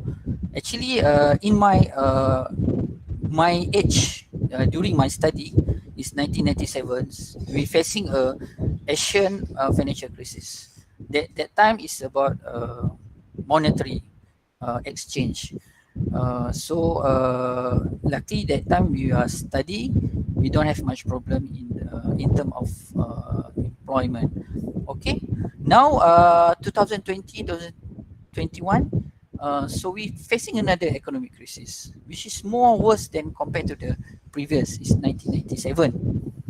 Okay, so when I type in Google, project also been delayed, including our project, you can see a lot of project delay in the worldwide, not in Indonesia, and also the other country also. So we also facing the problem in terms of delivery. What call that? If you are consultant, you need to do a submission, right? So if you are submission delay, then we'll be facing a problem in the kick off the project. So alhamdulillah, when before the COVID-19, we already tender out our project. So we not much have problem in the between, because in the COVID-19 it's an evaluation of tenders, but we have done all the tender purpose. Okay.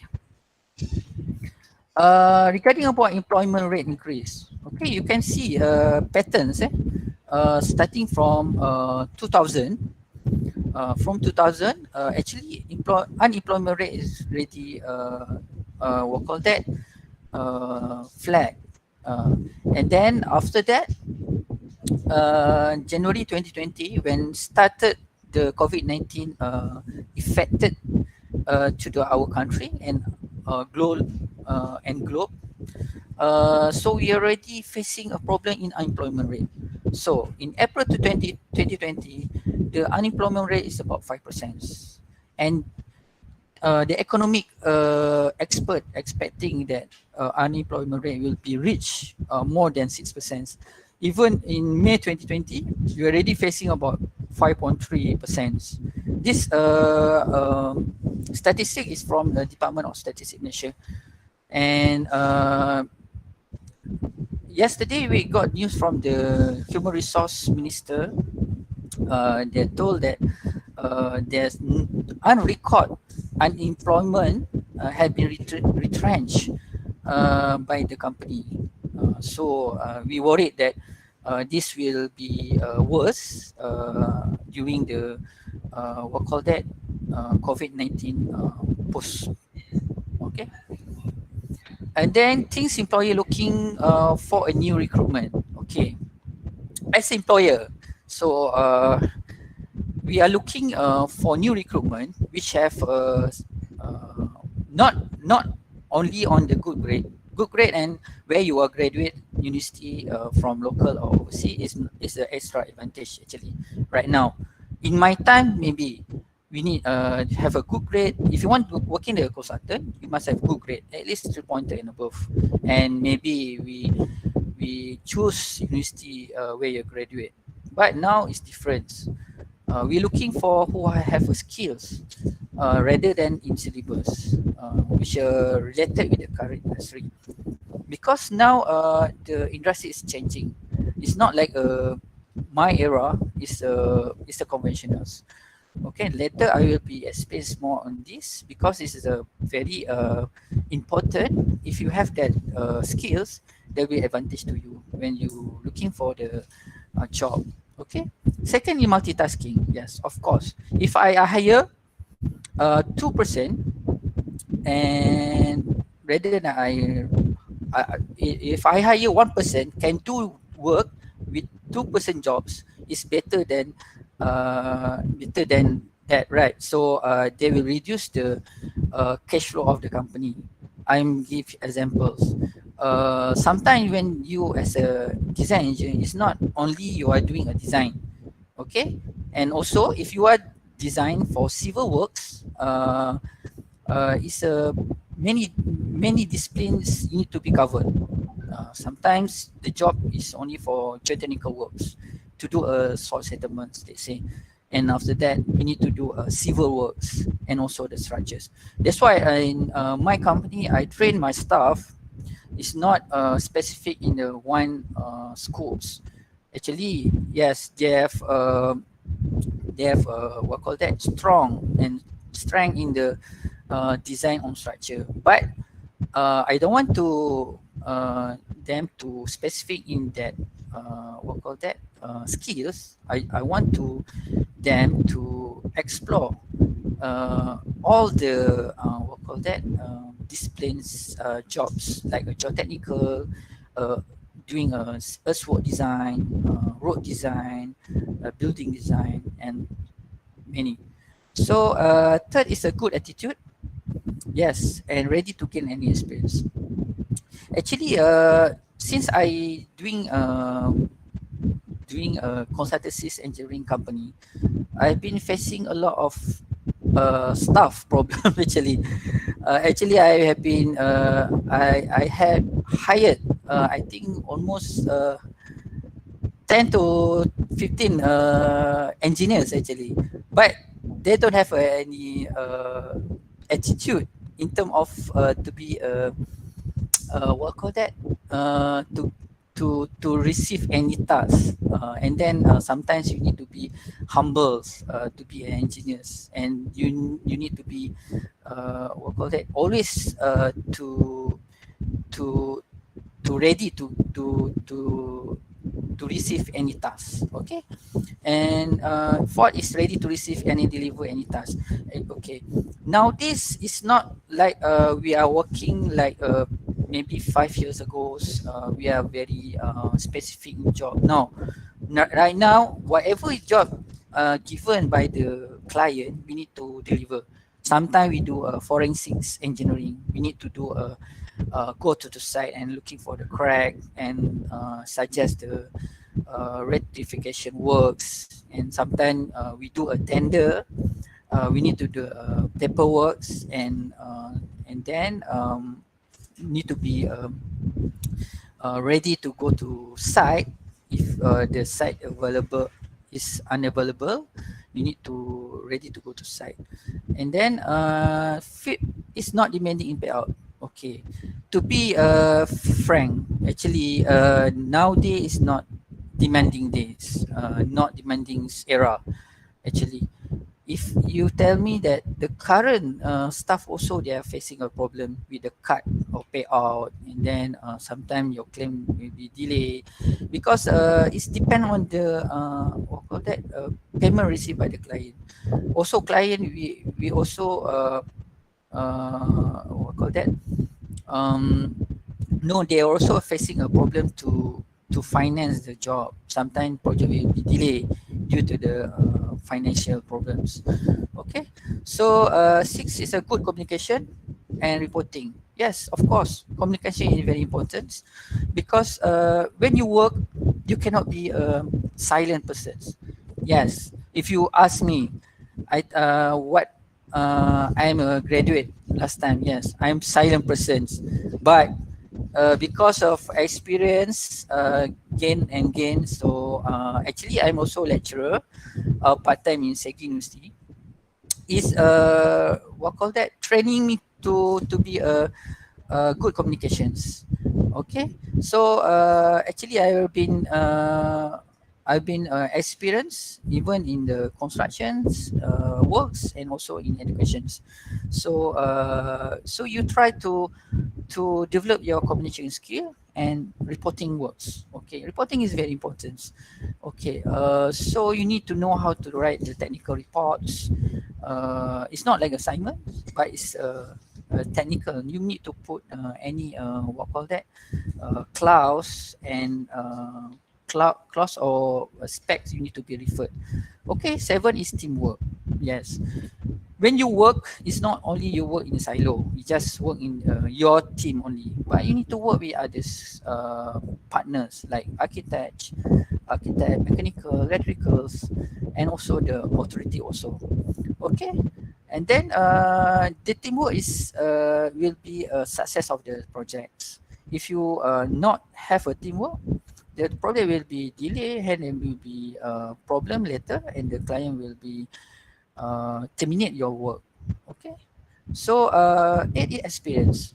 As Dr. Saman has said, if you have what call that you have a break in during the study, right?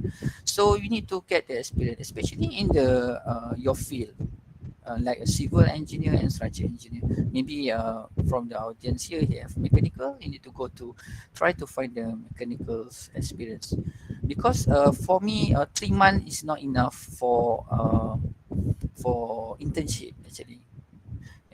Actually, if you're looking for other university like UTP, they have internship about 8 months. I think it's more reliable right now. Okay, so extra advantages. Okay, yes, good grade.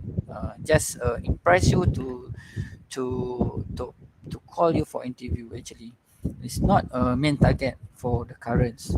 Good grade means is your if you have a main you have the 8 main target and you have a good grades, and then you are more chances compared to others, and university graduations.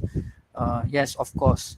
I'm a graduate from UiTM. I'm give a lot of opportunity to the UiTM student. Actually, from my experience, we are already hired about 8 to 7 UiTM student, but because of I already mentioned to you, some staff cannot be cooked the style of uh, the company works, then we resign and join the other company. Okay, all right. So before I'm started to give a idea what the skill you need to be prepared to the industry, I would like to share to you about Industrial Revolution 4.0. Okay, before we start facing a problem with COVID-19, I think about January and February, the government, I think 7 Prime Minister Tun Dr. Mahathir already promoting the IR 4.0. Actually, what is IR 4.0? IR 4.0 starting from Revolution 1 until Revolution 4 will be facing changing. Stage 1, Revolution 1 is regarding about water and steam power, and second, We do a mass production, which means industrial factories. And third is about robotics. Now, like our country do a proton, right? So fourth generation is about autonomous machines. Means you need to use more in Internet of Things. They have 9 pillars of the Industry 4.0, which is Internet of Things, cybersecurity, augmented reality, big data, autonomous robots, additive manufacturing, simulation, system integration, and cloud computing. This is the what call it, futures. Okay, so I think you need to be prepared because even in our country, we already change our style of constructions. They say, I give example like IBS, Industrial Building System. In my study before this, we don't know about IBS. Right now, IBS is implementing in the Malaysia, which is in the government project, you need to achieve about 70%. So we as a consultant need to be prepared. We need to design according to the IBS what call that design. So in my project, we already ready what call that to be consultant for IBS actually. And then BIM, Building Information Modeling. I will touch more in BIM actually because BIM is a niche area which need to be focused, which is it's not only for civil and structure engineer, which involve many industry in the construction, even the contractor.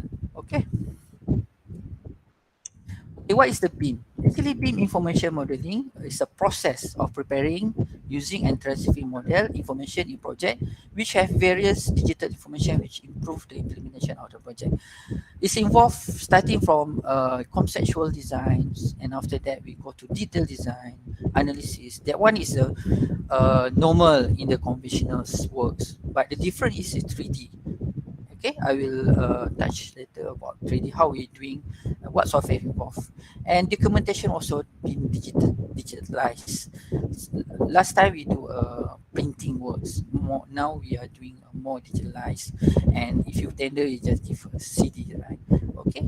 And then if you have a complete, what call that, model, then we will be sent to the fabrication from processing the manufacturing like beams, component, column component, and after that we do constructions, which is construction will involve the contractor also need to be updated during the construction, which is involve LOD 500s.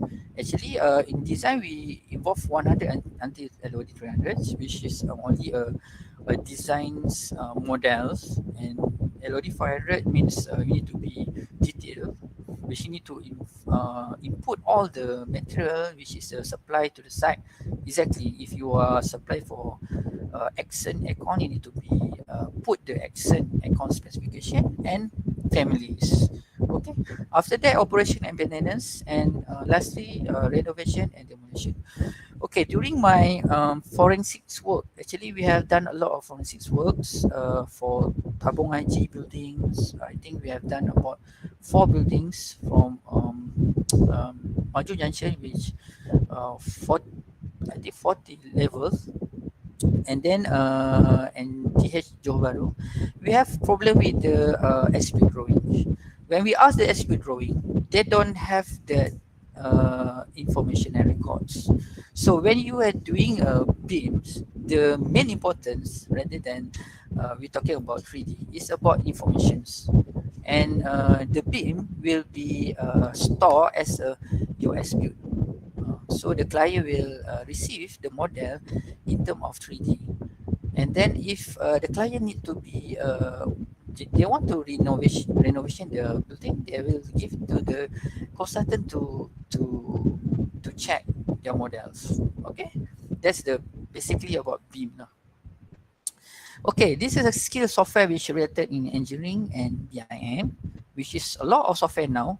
If you're talking about BIM, what call that 3D modeling, it's not only about Autodesk Revit. Actually, in the market, a lot of what call that BIM tools like Tekla Structure, architects, but I just show the biggest player being in Malaysia, which is related to the government's what call that roadmap. They choose Autodesk as a platforms. So you can explore Autodesk Revit as your skills actually. If you want doing a 3D modeling, it's not only for structure. They involve mechanical and electrical and architect. I think I believe architect they have expert on the 3D actually. They last time they do a lot in SketchUp, but SketchUp is different. SketchUp is only a line. It's not the components. If you what call that have an experience on Revit, they are doing families. Families is a component. We're doing a components in the models, not the line. Okay. And then AutoCAD Civil 3D. Yes, this is a software which you can explore more because in the outside there's not much modeler for Civil 3D. We have facing problem in this software which we want to what call that further gain the knowledge regarding about Civil 3D. We have a facing of problems. By the way, it's quite good Civil 3D. You can cut the sword and give you automatically the quantity for you, and also we can do some visualizations and before we construct the site, and we can do a classification between architecture and other services. And then software engineering. Yes, software engineering is very important now. Okay, you must understand not all company have a same software. I know that all university now they have a software engineering. Like Seguin university they have a Prota structure, and also they have a Step Pro. But this software have different capability and different advantages. If you want to design the step bridge, maybe you experience more in the Step Pro, right? But and if you want to design a Sesame design, maybe you go to ETABS. But most of the software now can be integrated with the BIM's software. Okay, and for QS also they need to have a software which related with BIM is a cost X, and this cost X will be abstract all the quantity from the model directly, and then we can save the estimation cost by the QS. Okay, actually this is a very good software. Okay, because they help us to shorten the tender process. And Navisworks. Yes, Autodesk Navisworks is to do a classification in between dispensers, like architect versus mechanical, architect versus electrical, architect versus structures, and also the civil works.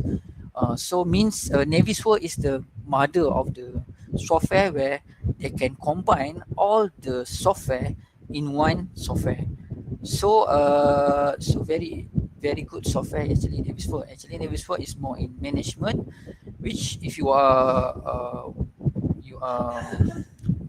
more in a management, you can learn regarding about Navisworks, because Navisworks can do a visual construction. If you have a Microsoft project, also Primavera, you can connect it to the Navisworks, then your building can be constructed according to the times, and that we call it BIM 5D actually. Okay. Next, okay, this is an example of BIM in the design process. I give you an example because to one you have an idea what is a BIM, specific in the civil and structural engineers, what is the process actually compared to the conventional. Okay, process of using BIM, I give examples. Our project in X factory at Tok Bali, Kelantan. Now stage submission already done because this is our in-house project actually. We need to finance this project before we kick off. So from design until development, until the construction, we do ourselves. Okay, so we already done the submission for KM, what we call it development models and blueprint plans. Now we have done the models.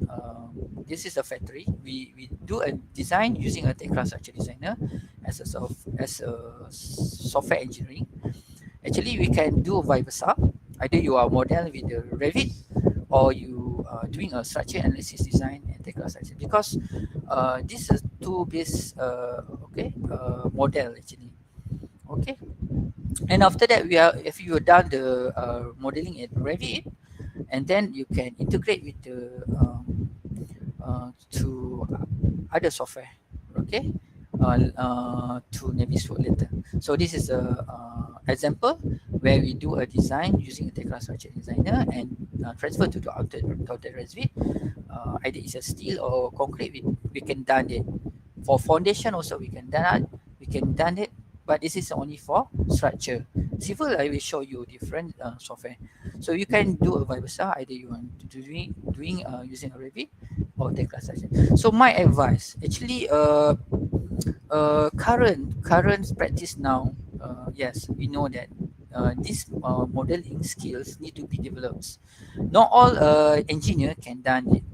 Then some of the consultant right now, they cannot do the what call that, sub to the others personals modelers. So I think it's not good practice. That's why in JKR or public work department, they looking for consultant which can be design and can be model itself. Also, my engineers right now, they are designer, also they have models. Okay, they have attend courses, trainings, and also they have a model certification by CIDB. Okay, so your market will be higher compared to the others engineer which don't have any skills in BIM. Okay, this is a structure for JT. Same, we design using a technical structure designer, and after that we transfer to Autodesk Revit, and we can do vice versa, either doing by Revit or Autodesk Revit. But you must keep mind, actually I've done I have a part-time lecture, so I've done a lot of research in the interoperability data in between the software. You must know that these two different software is different developers. When you transfer, there will be may have a mishap any data or missing any data. You need to check back, cross check. Okay, don't believe that 100% software is correct, but you need to be verified. Some engineer think that software is 100%, then and if they submit, there will be problems when they have not match with your design. Actually, the important thing as an engineer, we must make sure that our design and analysis is safe and according to the codes. Modeling is just it's just like a drawings. Actually, it's representations from your design and analysis. Okay, the difference is between current practice and before is just using a 2D. Now we are going to 3D, more visualized. Maybe you present to the clients, so client can explore your model before they come before construct the site. Okay. Regarding about Navisworks, I already mentioned to you. Actually, Navisworks is a mother of the software, which can integrate to all software like Revit and Civil 3D. Okay, so I think it's we can do a class detections at this software, and also we can do a visualization by related with the work programs, and then you can show the visual construction before you construct at the sites. Okay, so very useful software which you can do a clash detection reports. I will show you a sample of clash detection, but we done it through clouds actually. We use a BIM 360 to integrate all the all the dispenses like architect, mechanical, electrical, and CNS to do a clash detection. Actually, lead consultant architect is your BIM manager for this project. Okay. After that, you can transfer the Navisworks or Revit to the InfraWorks 360. Okay, what is the difference between InfraWorks and Civil 3D? InfraWorks 360 is a global models, which is you can transfer your model according to the site conditions. Maybe you can look at the surrounding area, which is either this the model can be what impact of the model. Okay, so I will show you the sample of the video here. Okay,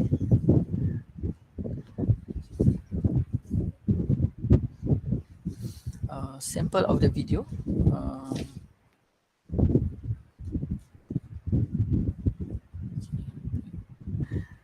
okay, wait. Okay.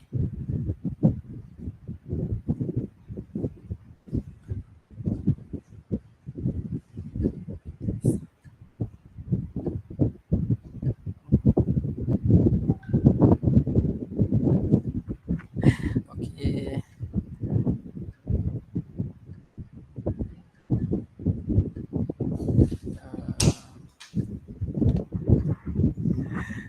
Okay. Wait. Okay, that's on. Okay, tak apa. Wait for a while.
Okay.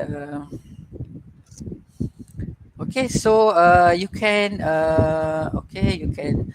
try to explore to get the competency certificate. Like I done it. I have done the we call that professional certificate for IPS from CIDB, and then already attend the B modular structures certificates by CIDB also, and I've done the Autodesk Revit Architecture as a certified professional on 2014.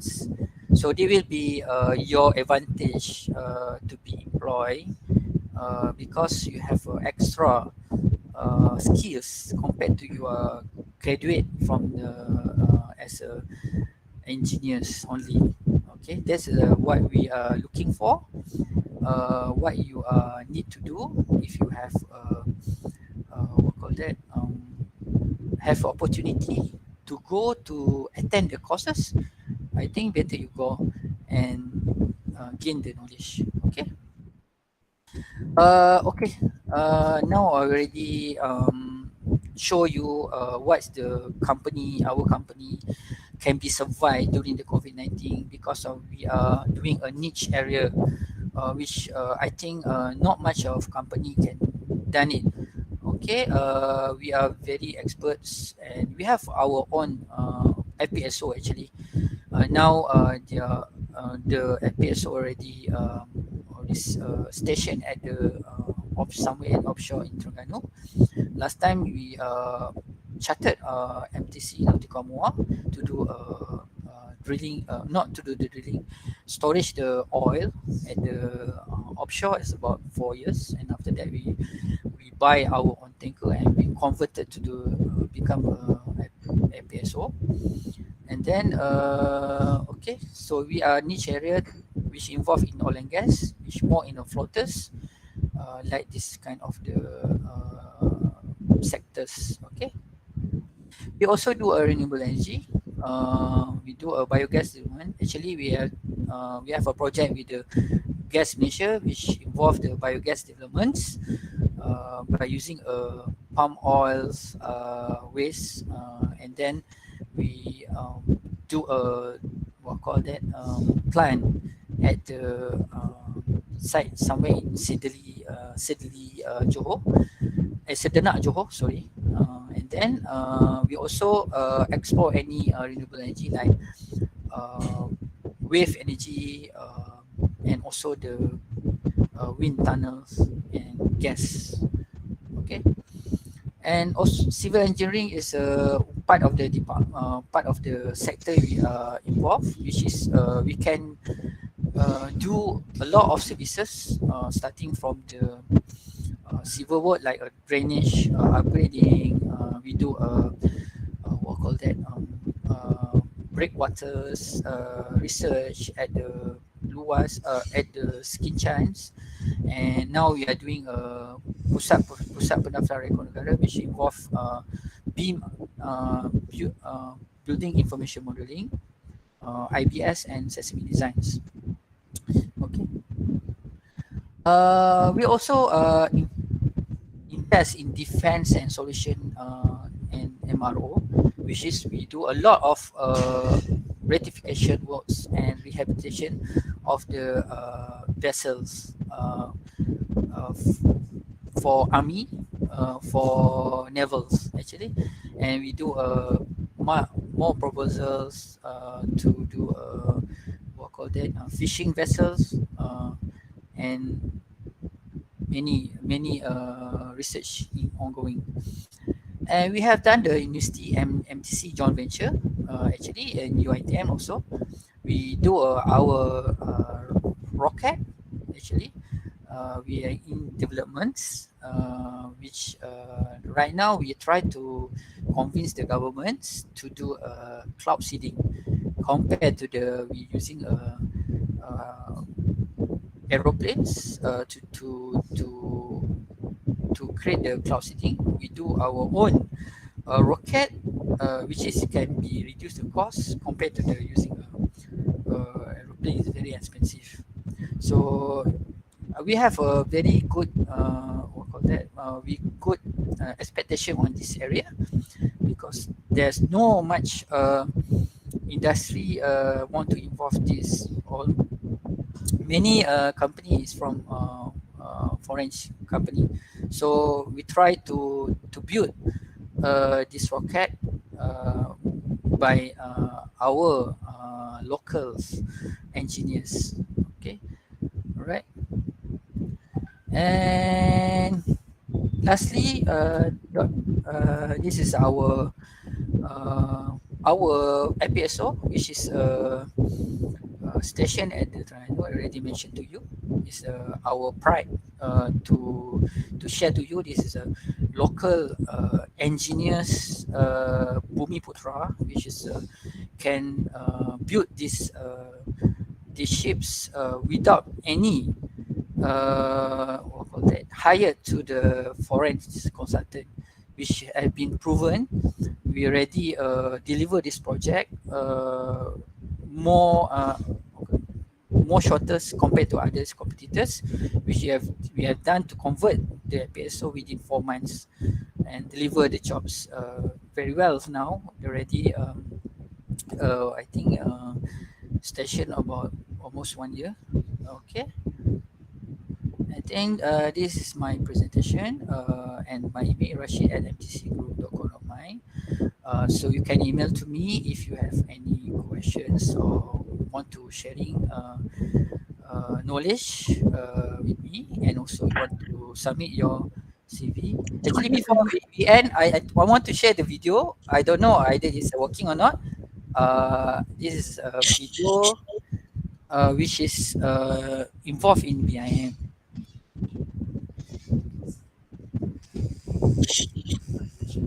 Oh, yeah. Okay. Before we end the session, I just want to show the video. Actually, I done myself. Okay. Open the. Open here. Okay. Open the video. Okay.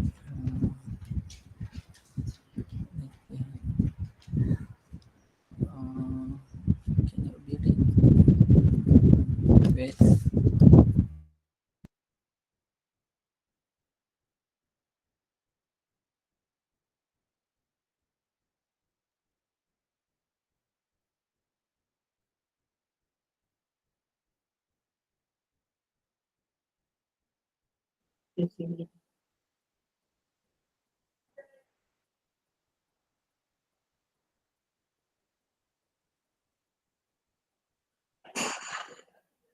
Ada keluar tak? Hello?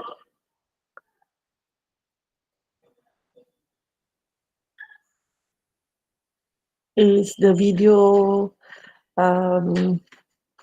working?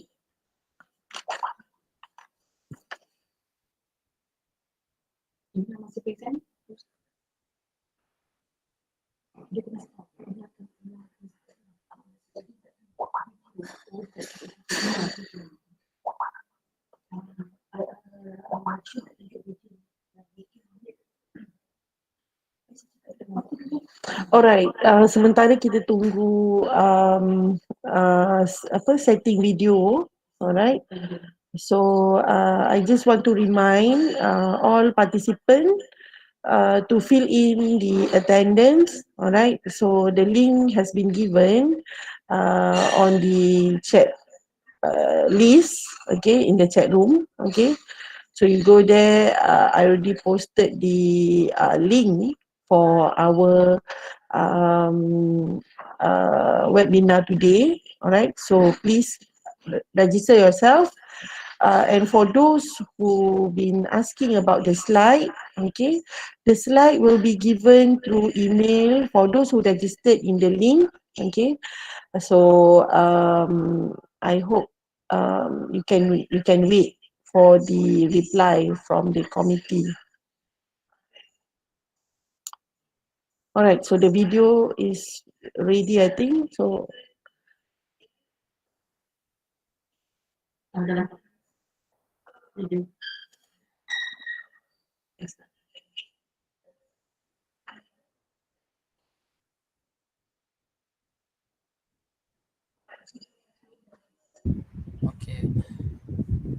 We done it using okay, this is a video for tender cadangan pembinaan baru pejabat Jabatan Pendidikan List for JKR.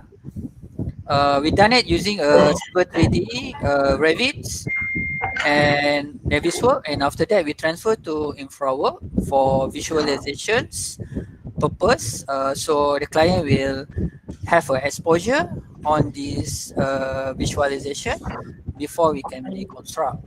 So I think it's a very good tools to give a different perspective to the client and have a feel before they will deconstruct later. Okay, I think the changing of work is different right now. It's not only architect can do a visualization.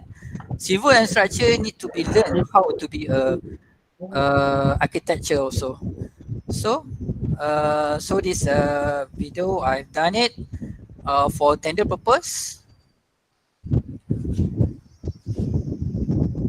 and give credit to my team, my staff, which involved in this tender actually. This the real times according to the sites. What happened? They will build later. Okay, another video. Actually, I want to show the what I'm presenting just now is about Kilang Ice Factory. Okay. This ice factory, what we have, what I have shared to you just now, from the Revit, and then designed by using Tekla Structure Designer, and after that we transfer to InfraWork for visualization purpose. This InfraWork is very good tools where we can collaborate by using the satellites mapping, which have been offered in the InfraWork by using builders. So they have a jetties there and also the ice factory. So even you can they have shown the river which is at the Tok Bali at the Semerah river. And so before you construct, you can present to the client what actually when you build this kind of the development, uh, what happened to the surroundings. Okay, actually it's not 100% completes the model because you need to have import the civil 3D and also the architecture parts, because we are only a civil and structure engineer. We just doing a civil and structure model only. For architecture, we need to appoint the third party consultant.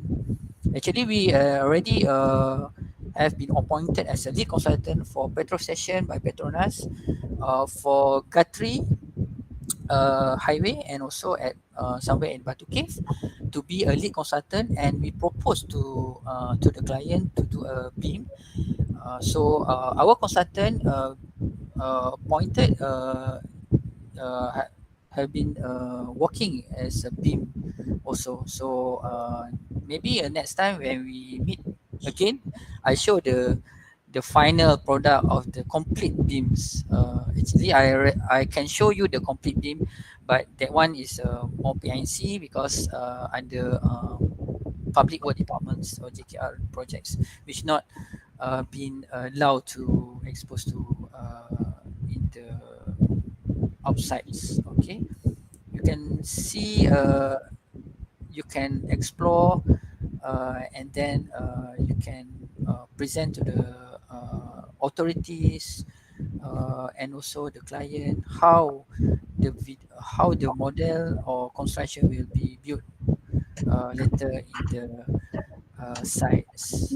Okay, I think that's all my sharing regarding about BIM. So BIM is a very good tools and skill need to be explored, because if you have this kind of skill software, you more marketable compared to others just graduate without any skills.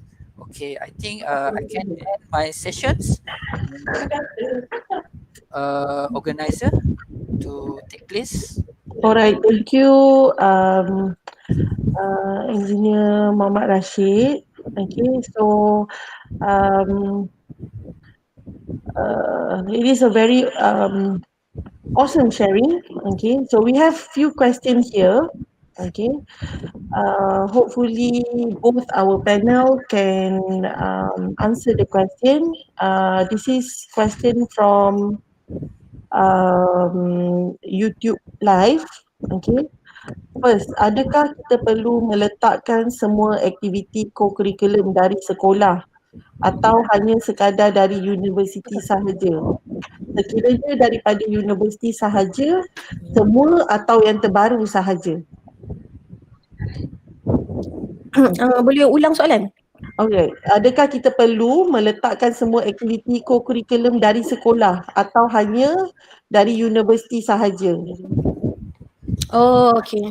Ah, Okay, so sebenarnya kalau pakai resume tadi kan, sebab kita the page is if possible one page, so try to put the latest and the most relevant curriculum.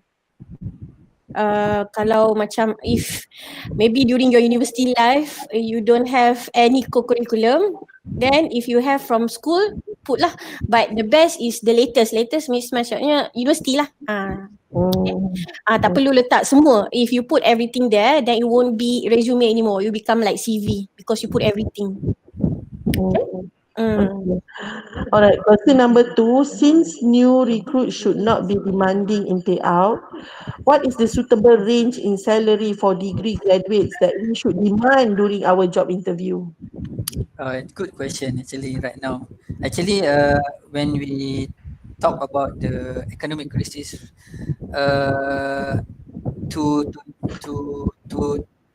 to rate the engineers is very difficult right now.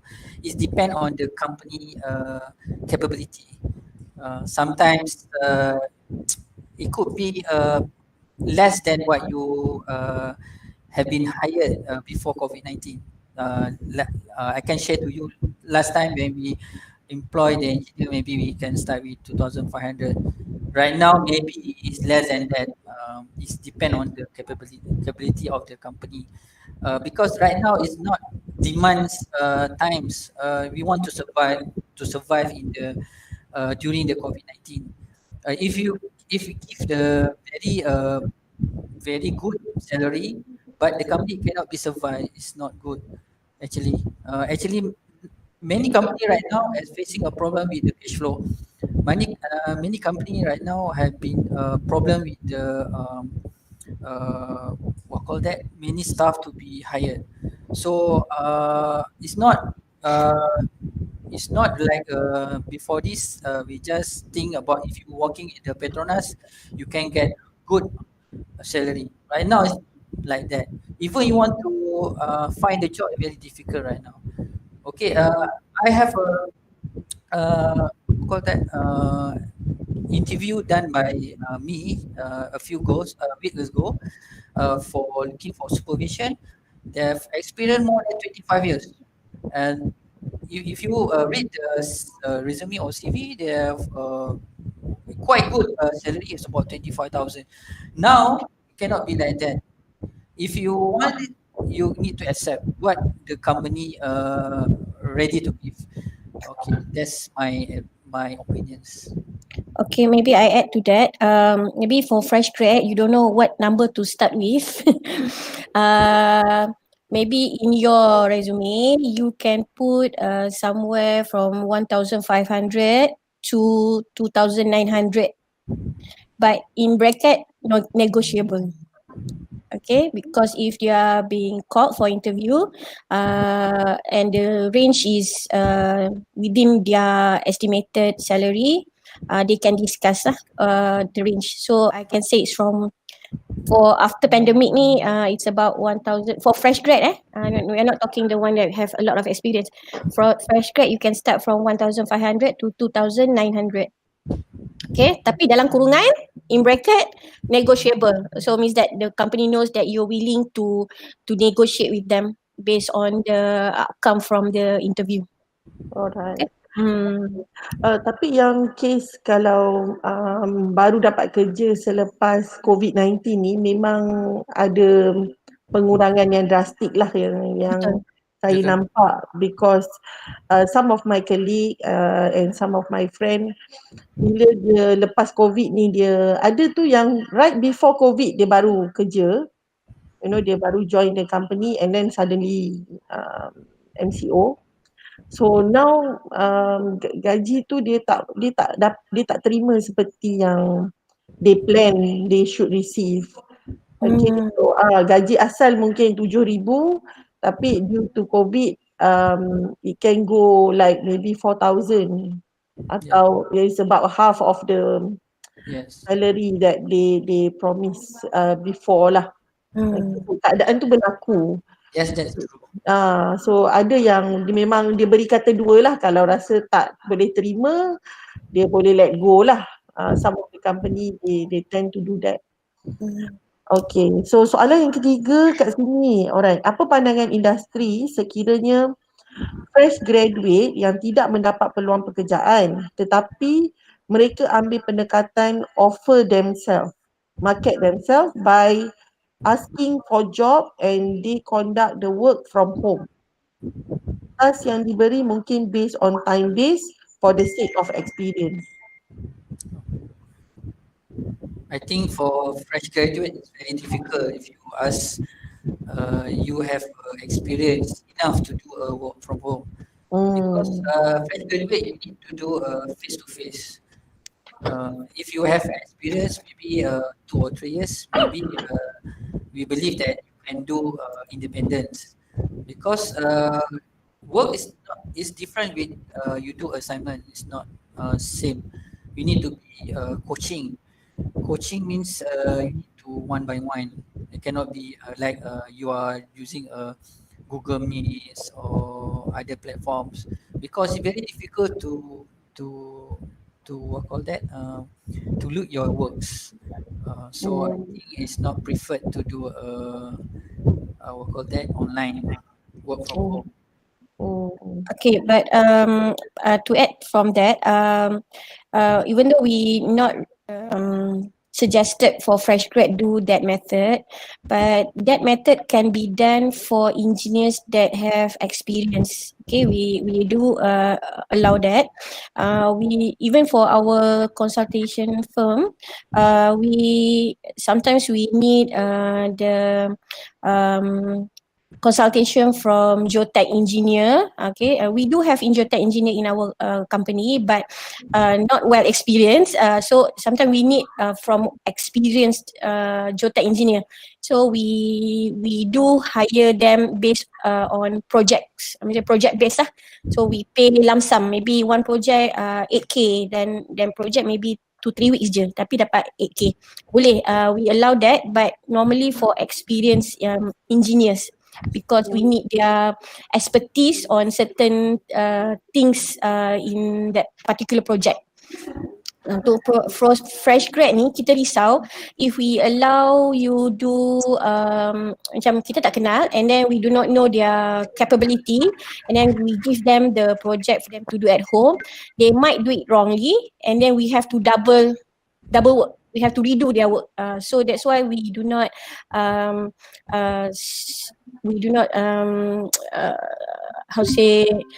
suggest lah for fresh grad to do this method of project based work. Okay, but for experience can. Okay. Okay. I guess that's it. Okay. So for those who have questions, you can contact directly through email to our panels. Okay. I have one question from audience. Okay. They ask if you have a master, how what? Okay, you are the master and you very skillful.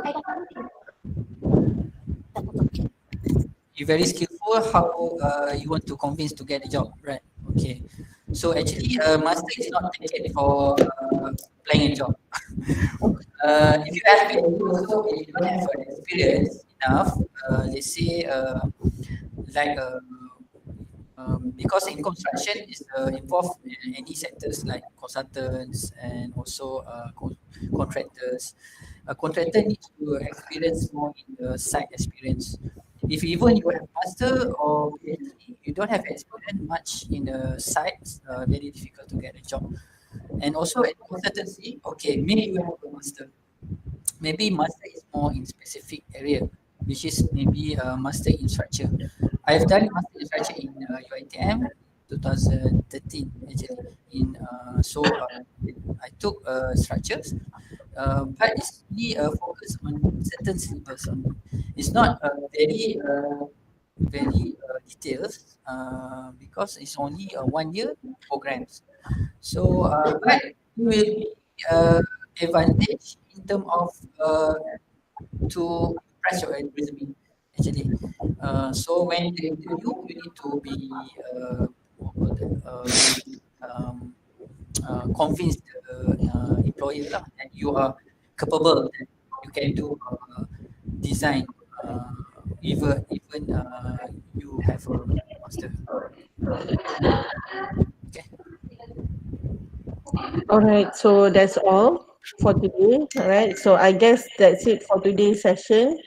I hope this session will be beneficial to most of you. All right.